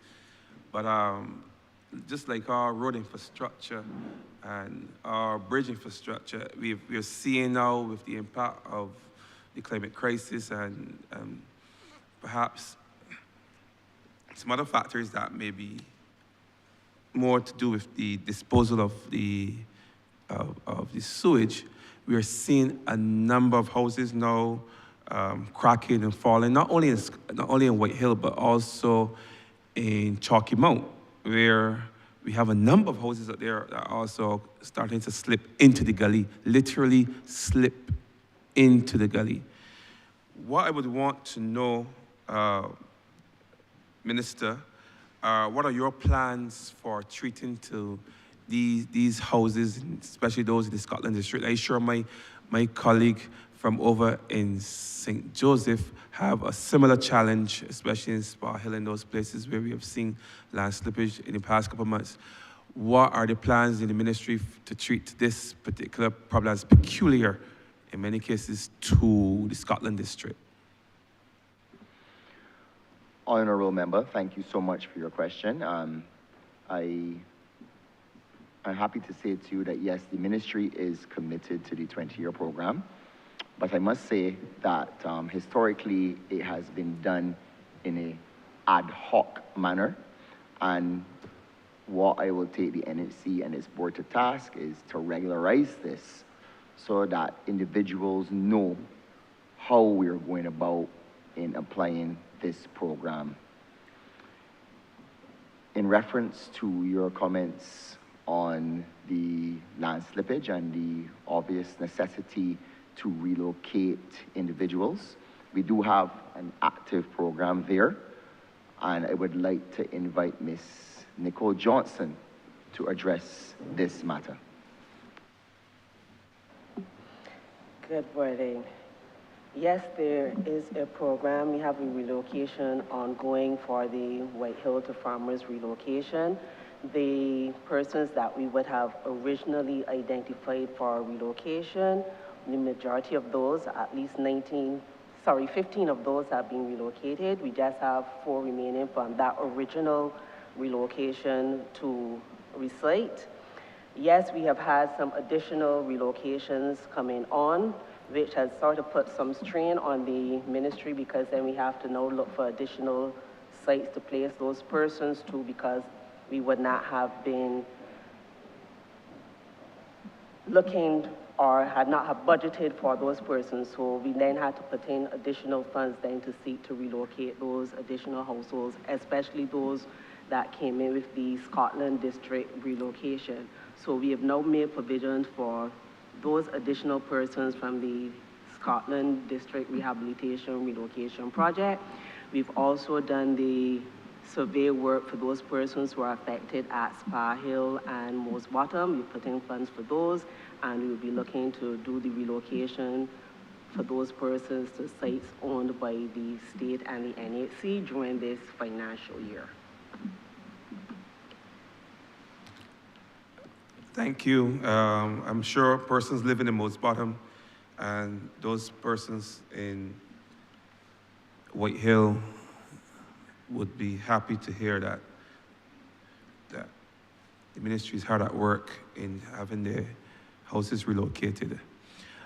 I also mentioned, as a follower, sewage, because what we've come to discover over time is that part of the problem that we face in the Scotland district is the disposal of sewage. And nowhere is this problem more acute than in the Belle Plaine housing area, where we have a very old housing estate.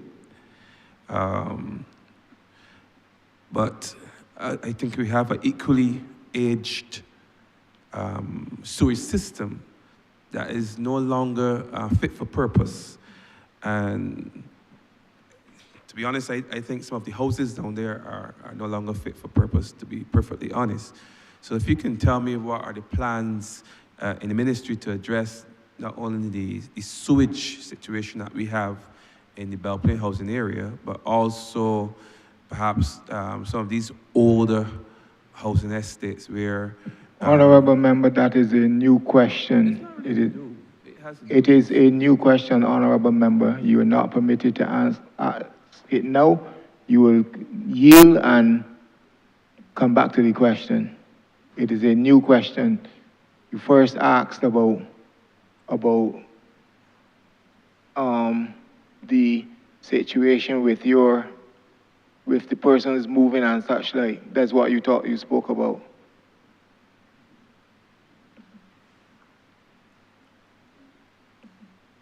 Honourable Member for St. James South. Thank you very much, Chair, and good morning to the team from the Ministry of Housing. I know that you have a challenging task and you try your best with the limited resources that are available to you to be able to service the needs of an entire country. My question today will focus primarily on the needs in St. James South, because the needs are great. There are over 11,000 persons who reside there, and we have a government housing area there where there are a number of needs, and the rest of the constituency tends to have people in the older generation who are experiencing some challenges in terms of housing and so on. So I want to focus on those needs to find out what your plans are. You've already shared that the intention is to fast track the transfer of Title II persons within the Haynesville area, that they can have ownership of their units. What I was unclear about was exactly, you had outlined, I think, 2 or 3 things that you said that you were going to do to in relation to the units and the state of the units that would be helpful to the potential homeowners. So I would like, if you don't mind, if you can repeat that. And then the other issue of the ownership issue has to do with the tenantries program. I know that Endurance, you would have done the assessments. I am eager to hear what else will be done, what's the next step that will be taken to ensure that people who, and I have a number of people who've already paid their portion, but as yet the government has not been able to pay theirs to allow them to own it. And because many of them are getting older in age, they are afraid that they will pass on and not be certain whether or not the entitlement or right would naturally pass to their heirs. So this is part of the issue, so I would appreciate hearing how you're going to address the issue of ownership for the people of St. James South. Thank you, Honourable Member. And Haynesville being very important to St. James South, being that it is a very dense housing area, which does accompany the usual issues in terms of general repairs, density. To address the density issue, as I would have spoken to you about previously, we are going to be building additional units. We have a plan to build additional units there.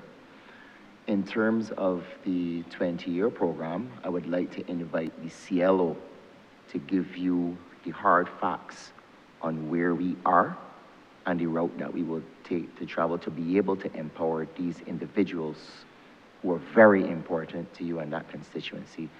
So, CLO.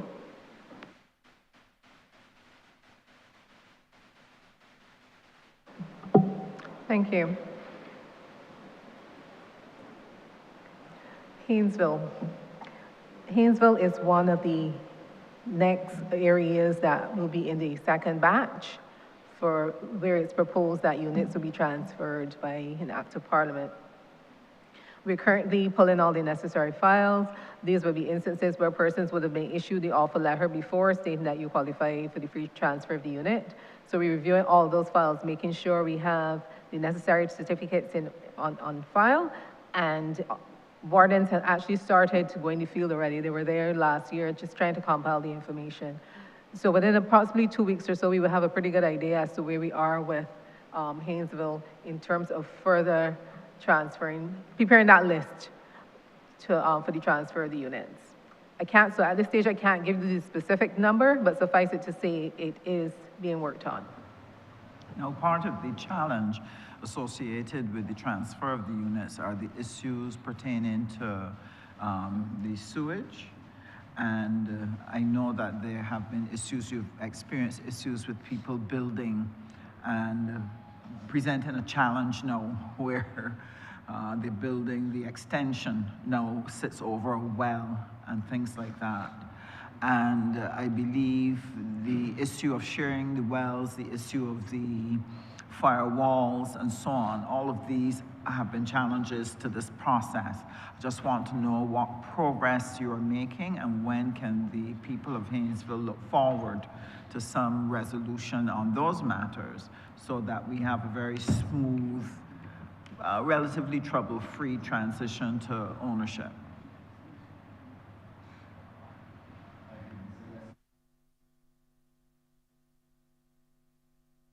Terms of when we go in to do the engineering surveys, where sometimes you have instances where people have built on.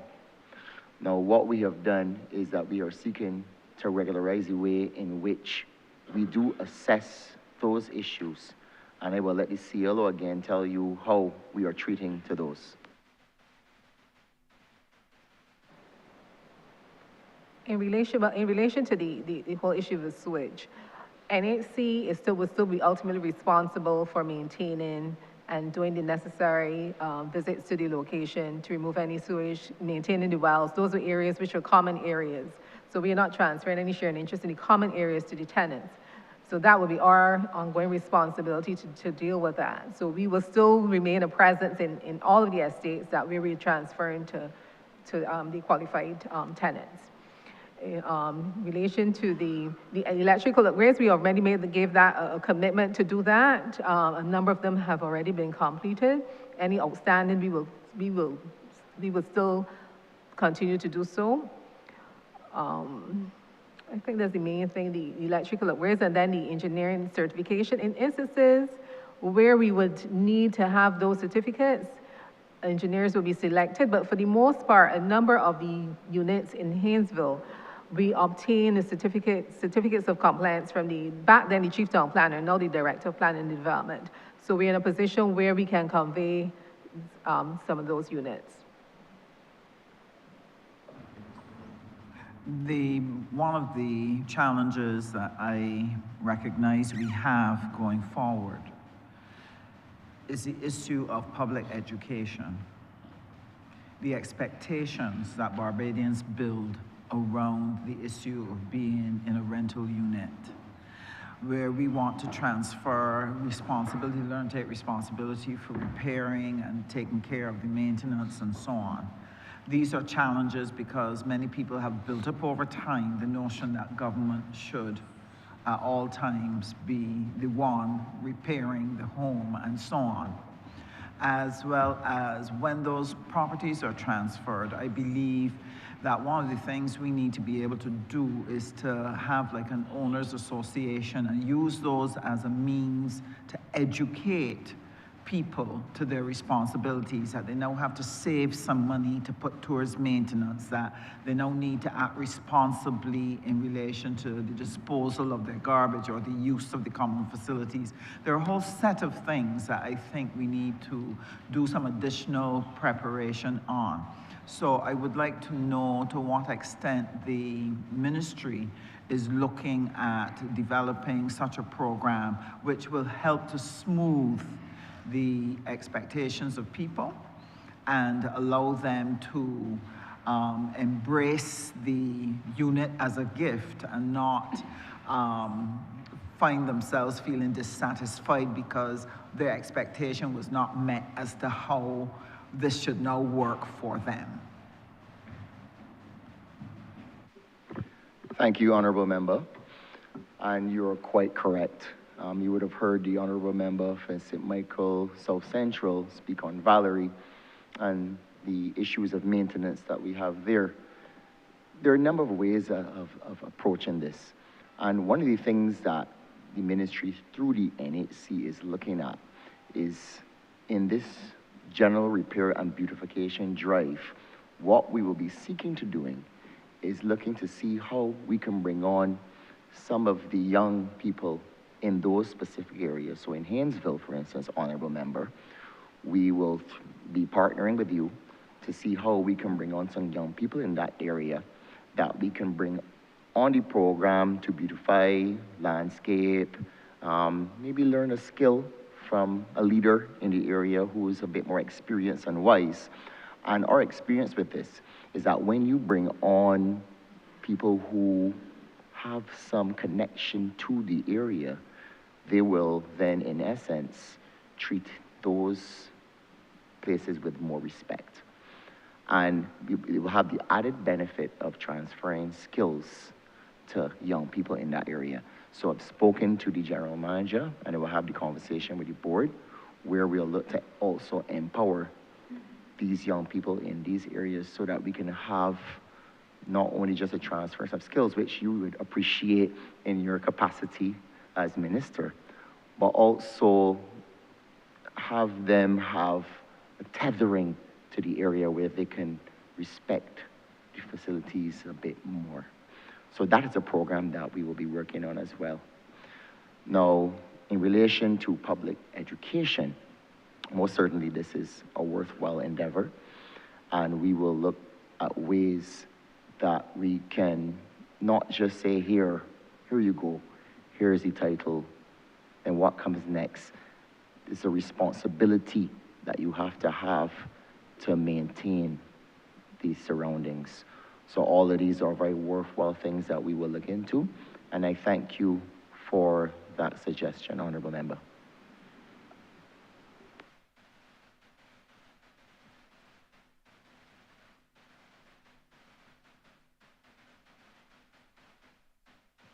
Thank you.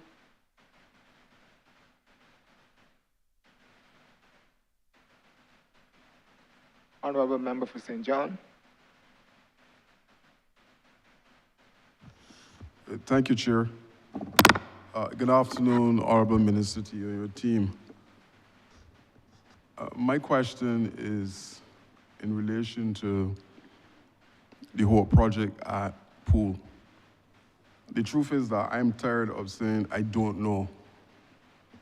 So I'm seeking some answers today in relation to one, the restart of this project and possible conclusion date. Now, note that this project was triggered by me in 2018. 8 years later, not a single house completed. So if I can have some information to share with my constituents in relation to when there will be a restart and a possible completion date, I would be happy. Thank you, Honourable Member, and I must first start by saying I'm glad it's you asking this question. So, in regards to Pool, I can say to you that there were some issues that existed there that we are actually addressing, some legal issues as it pertains to ownership of Pool, and that ultimately was the reason why it stalled. But I can say to you that we are going to restart this project. I'm hoping for Q1 next year. Once we have resolved these issues, you can hold my feet to the fire, Honourable Member, that we will restart Pool. But once we have gotten over these issues, which we are currently addressing, one is the issue of ownership, and the other is the issue of a contract that was entered into that was not amenable to that project being continued to make any sort of gains or money. So once we have resolved those issues, which you have the assurance from me that we will restart that project under your tenure as the Honourable Member from St. John, and I feel very good to say that.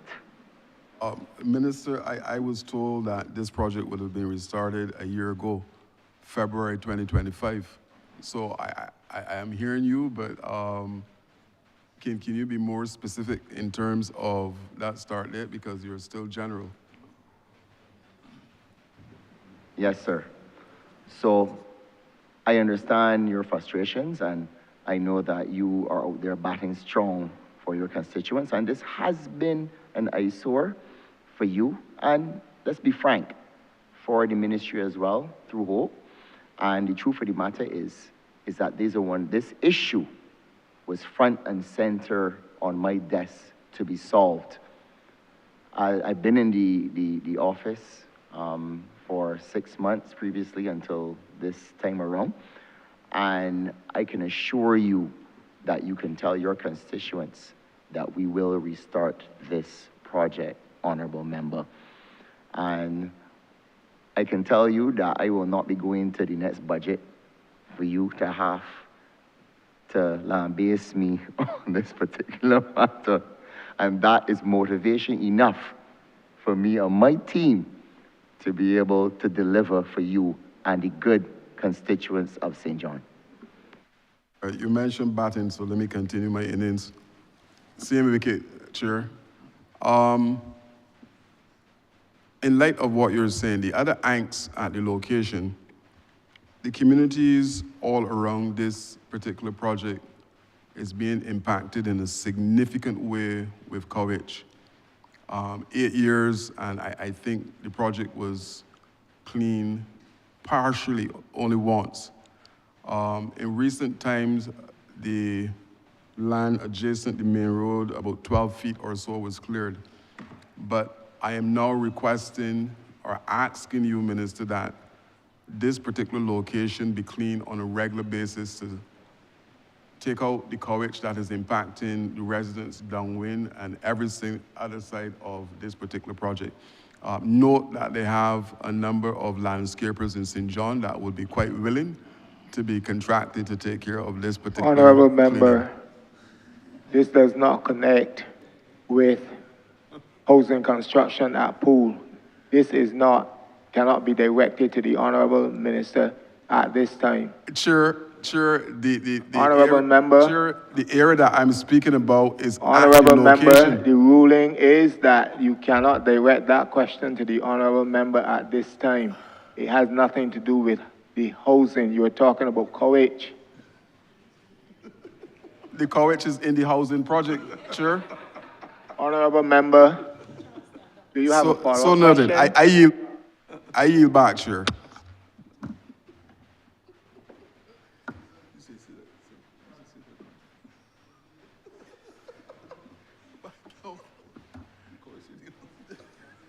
Honourable Member for St. Michael Central.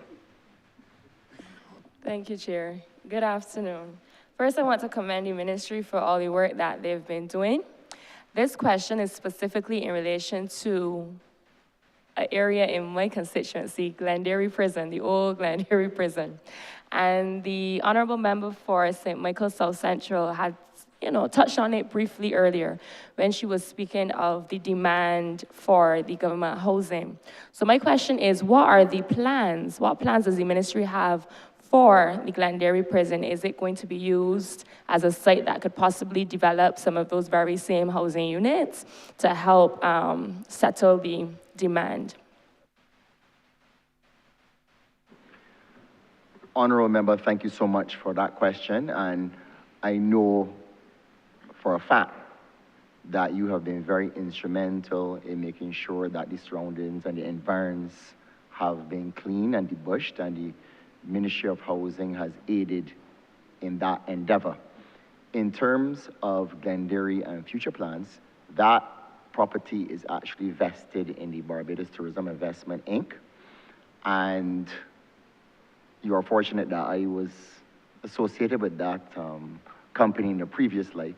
So I do know that there are significant plans for Glenderry in terms of a facility which would include a museum, restaurants, shopping, which would greatly enhance your community and your constituency by bringing employment and enfranchisement for people in those communities.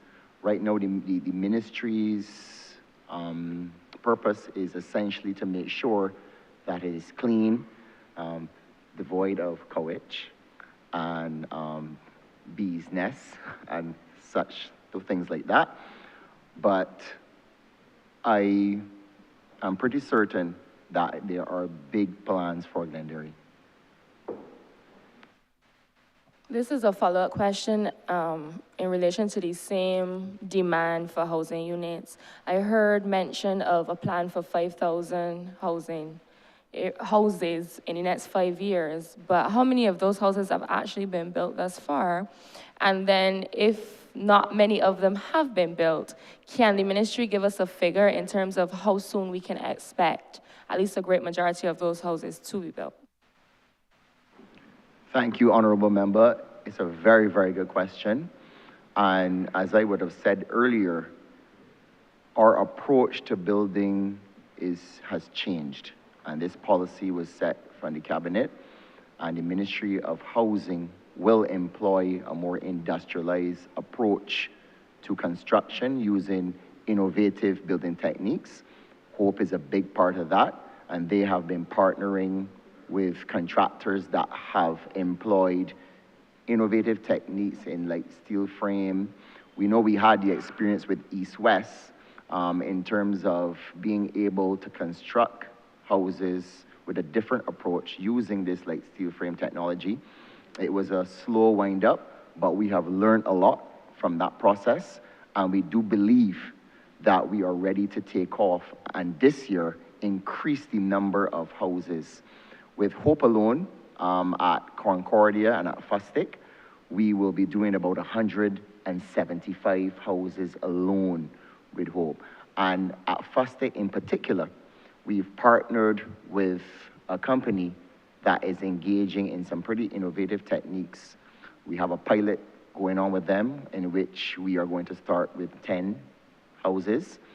And it looks very promising for us to be able to use this in future developments especially in places like Lower Burney, which part of that has been earmarked to be able to decrease the density in the Pine housing area. So HOPE will be the engine using innovative techniques. NHC will engage in joint partnerships. We have been meeting with many different individuals, different companies that have very good competencies in using the new approach to building so that we can supercharge. In regards to actual concrete housing developments that are planned, we have Brighton, which is about 40-something odd houses, St. George. We have planned Hinesbury, which will service the constituencies of St. Michael South Central, St. Michael West, and of course, St. Michael Central will get a piece of that. That's about 48 units, which will be mixed. We have some other things planned. What I would like to do for a concrete list of developments, I would like to invite the PS so I can go through each one for you and you can add up to see where we will be at to make sure that, you know, you're holding our feet to the fire in terms of developing. So PS, I want to invite you to be able to go through with the honorable member the developments that we have planned. Well, thank you, Minister. There are a number of developments across Barbados that we are going to be doing. We have to look seriously, though, at whether what we can do in the area of the Bell and Glenderry Prison because of the water zone, and consideration is being given to sewer the area so that, in fact, the area can, in fact, be utilized for housing, as long as we have a proper sewage system in place that is being discussed with the Barbados Water Authority at present. All across Barbados, we are identifying lots that will be developed for housing. So if people want to remain in the area where they live, they will get lots there. If they want to move away from the area, they will live. Both HOPE and the National Housing Corporation will take applications, and you will be able to say your preferred area that you want to live, and from then on, when you get your mortgage certificate, if you qualify for a mortgage, or if you go on the social mortgage package where the house is constructed and you pay for it over time, then you will own your house as soon as it's finished. You can use it for whatever purpose you want to in terms of getting a loan, securing,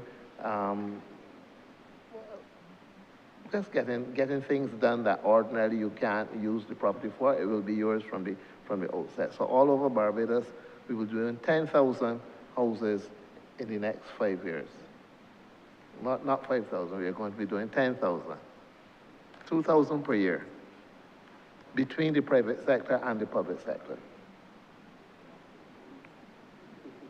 Thank you. I was really looking forward to these specifics. I don't know if I heard any of them. The minister did say that you would mention specifics, not just all over Barbados. So if you could be a little bit more specific, I would appreciate it.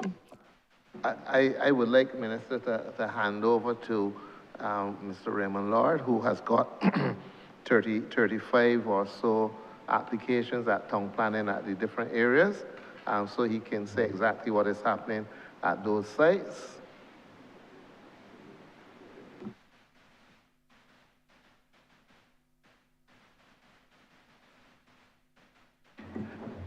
Good afternoon, Chair. Good afternoon, everyone. Raymond Lord, Deputy General Manager, Chief Planning Officer. The National Housing, we've been working on a matrix of over 53 projects as the plan and design agency for the housing delivery. We've done work at Concord, which you've heard before. That has been built out. River Crescent, that's about 80 lots. Concord is about over 145 lots. We've done work at Coconut Hall, that's about 27 lots with the East-West. We've done Bullins, which is about 28 solutions plus 2 quads. So we're working to produce a number of sites. Right now we have permission for Searles, in Christchurch. That is about 145 lots, if I remember correctly, subject to a variation for a condition. We're actually getting ready to put that back in the town plan, in the revised plan. We are working at Bright Hall, St. Lucie. That is the region over 200 lots. We just had a good conversation with our good colleagues at town planning to resolve an issue there, and that letter should go off to them today. And we should be able to get that back to the board to get a permission for that. That site is going to be a multiple unit site that's going to have quads, townhouses, duplexes, and single detached houses. One of the ways of reaching the target is to increase the density. So in the rural areas that we do developments in, you're going to see duplexes, townhouses, apartment buildings, and single detached, to get the density up in the region of about 14 houses per acre. We're trying to get to about 18, but we see how that design goes. So that's one way of doing it. We're also looking at new areas development, what we call Dodge South, which is the Course Glade. We finished the first phase design. We're hoping to get that town planning shortly. That's about 78 lots at the present time. We're probably going to redesign that to accommodate duplexes and quads and designs. So we are working on a number of different sites across Barbados. The Course Glade is in two phases. The first phase is 78. The other phase will be about 180. We are working on the design parameters for that. So we are working across almost every parish. We have some lands targeted in St. John. I know the Honourable Member for St. John, but no, we haven't left anyone. What we've tried to do at a base level is to ensure that every parish gets at least one subdivision. That's a little difficult because of land use concerns, but we have lands targeted in St. John. We have lands targeted in St. Peter as well.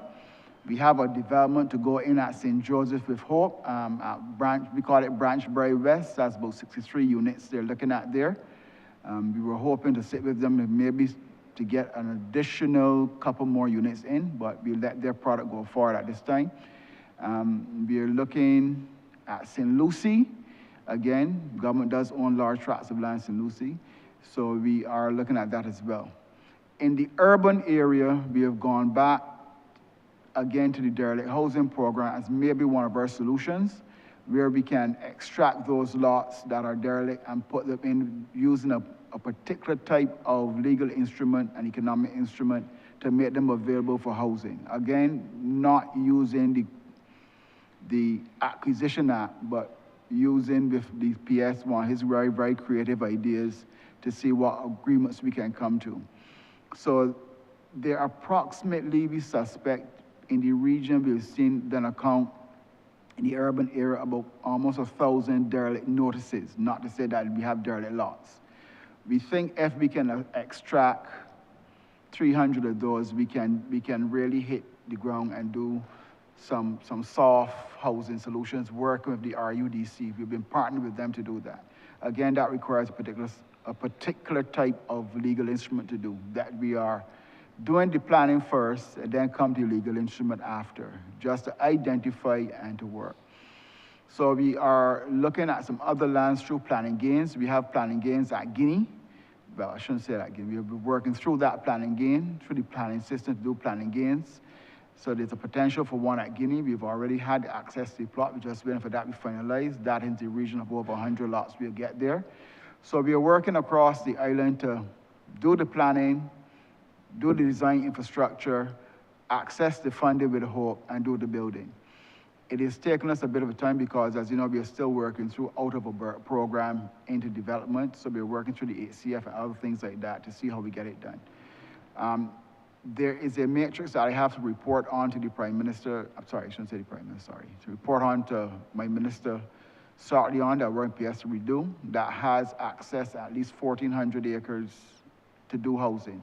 We've had to pull back some because of discussion with agriculture, but we're working on it to get that done. Again, we're working at two levels. One, rural areas, Searles in that area. We're working at the town, and the town, we have plans afoot for Mason Hall Street. Again, to do not high-rise buildings, no more than 4 stories is right now our design instrument using what we call the Hexplex. We're looking to see how we can get that broadened. Mason Hall Street, Country Road. We're working assiduously for a design for Hinesbury. Our minister has asked us to get in 45 units. That is going to be a bit of a press, and to keep it light, airy, affable, green, as opposed to some of the other things we've done in the city. So we are working to get the design right. So we're doing both urban and rural, part of our UDC colleagues to do a lot of different things. We've settled in the city on the Hexplex, which goes to 3 stories.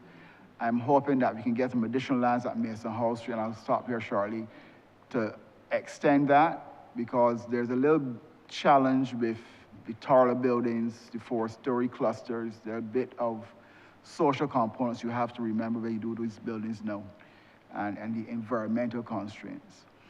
As to a question that came up earlier, we're also looking at Belle Plaine, some of the older estates where we're working with the EPD on a pilot, and hopefully we can get that done to look at the sewage systems in there to retrofit them, have a design component of how to fix the issue.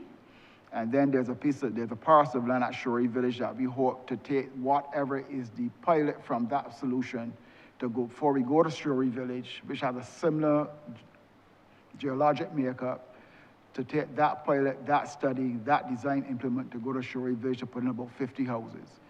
We are trying to work with every single, I don't want to say constituency, every single parish to deliver housing solutions for everyone in the context of agricultural lands not being taken out, and in the context of getting density up.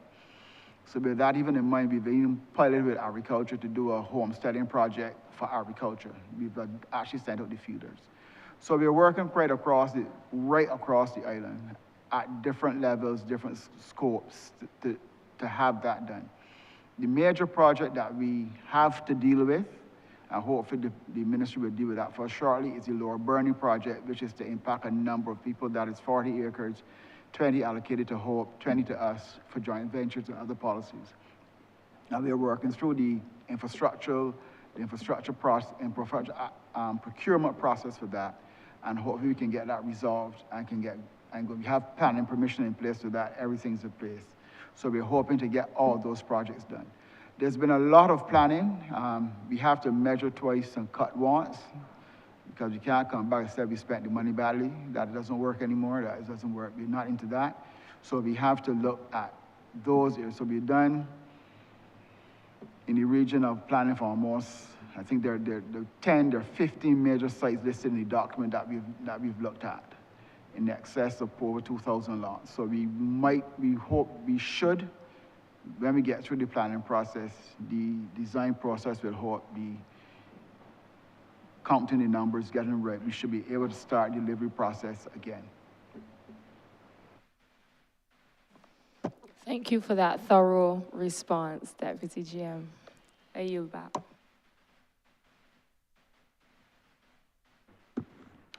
Mr. Chair, I beg to move that you do not report progress to His Honor the Speaker and beg leave to sit again. Beg second.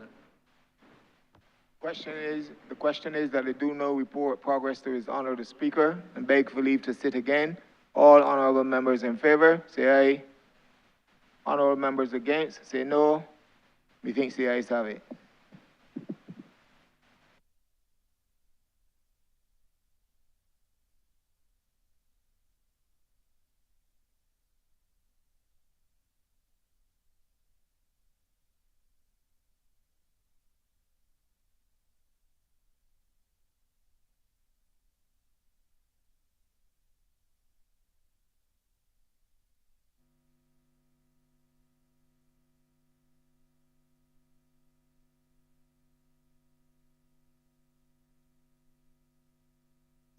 Chairman has reported progress and requests leave to sit again.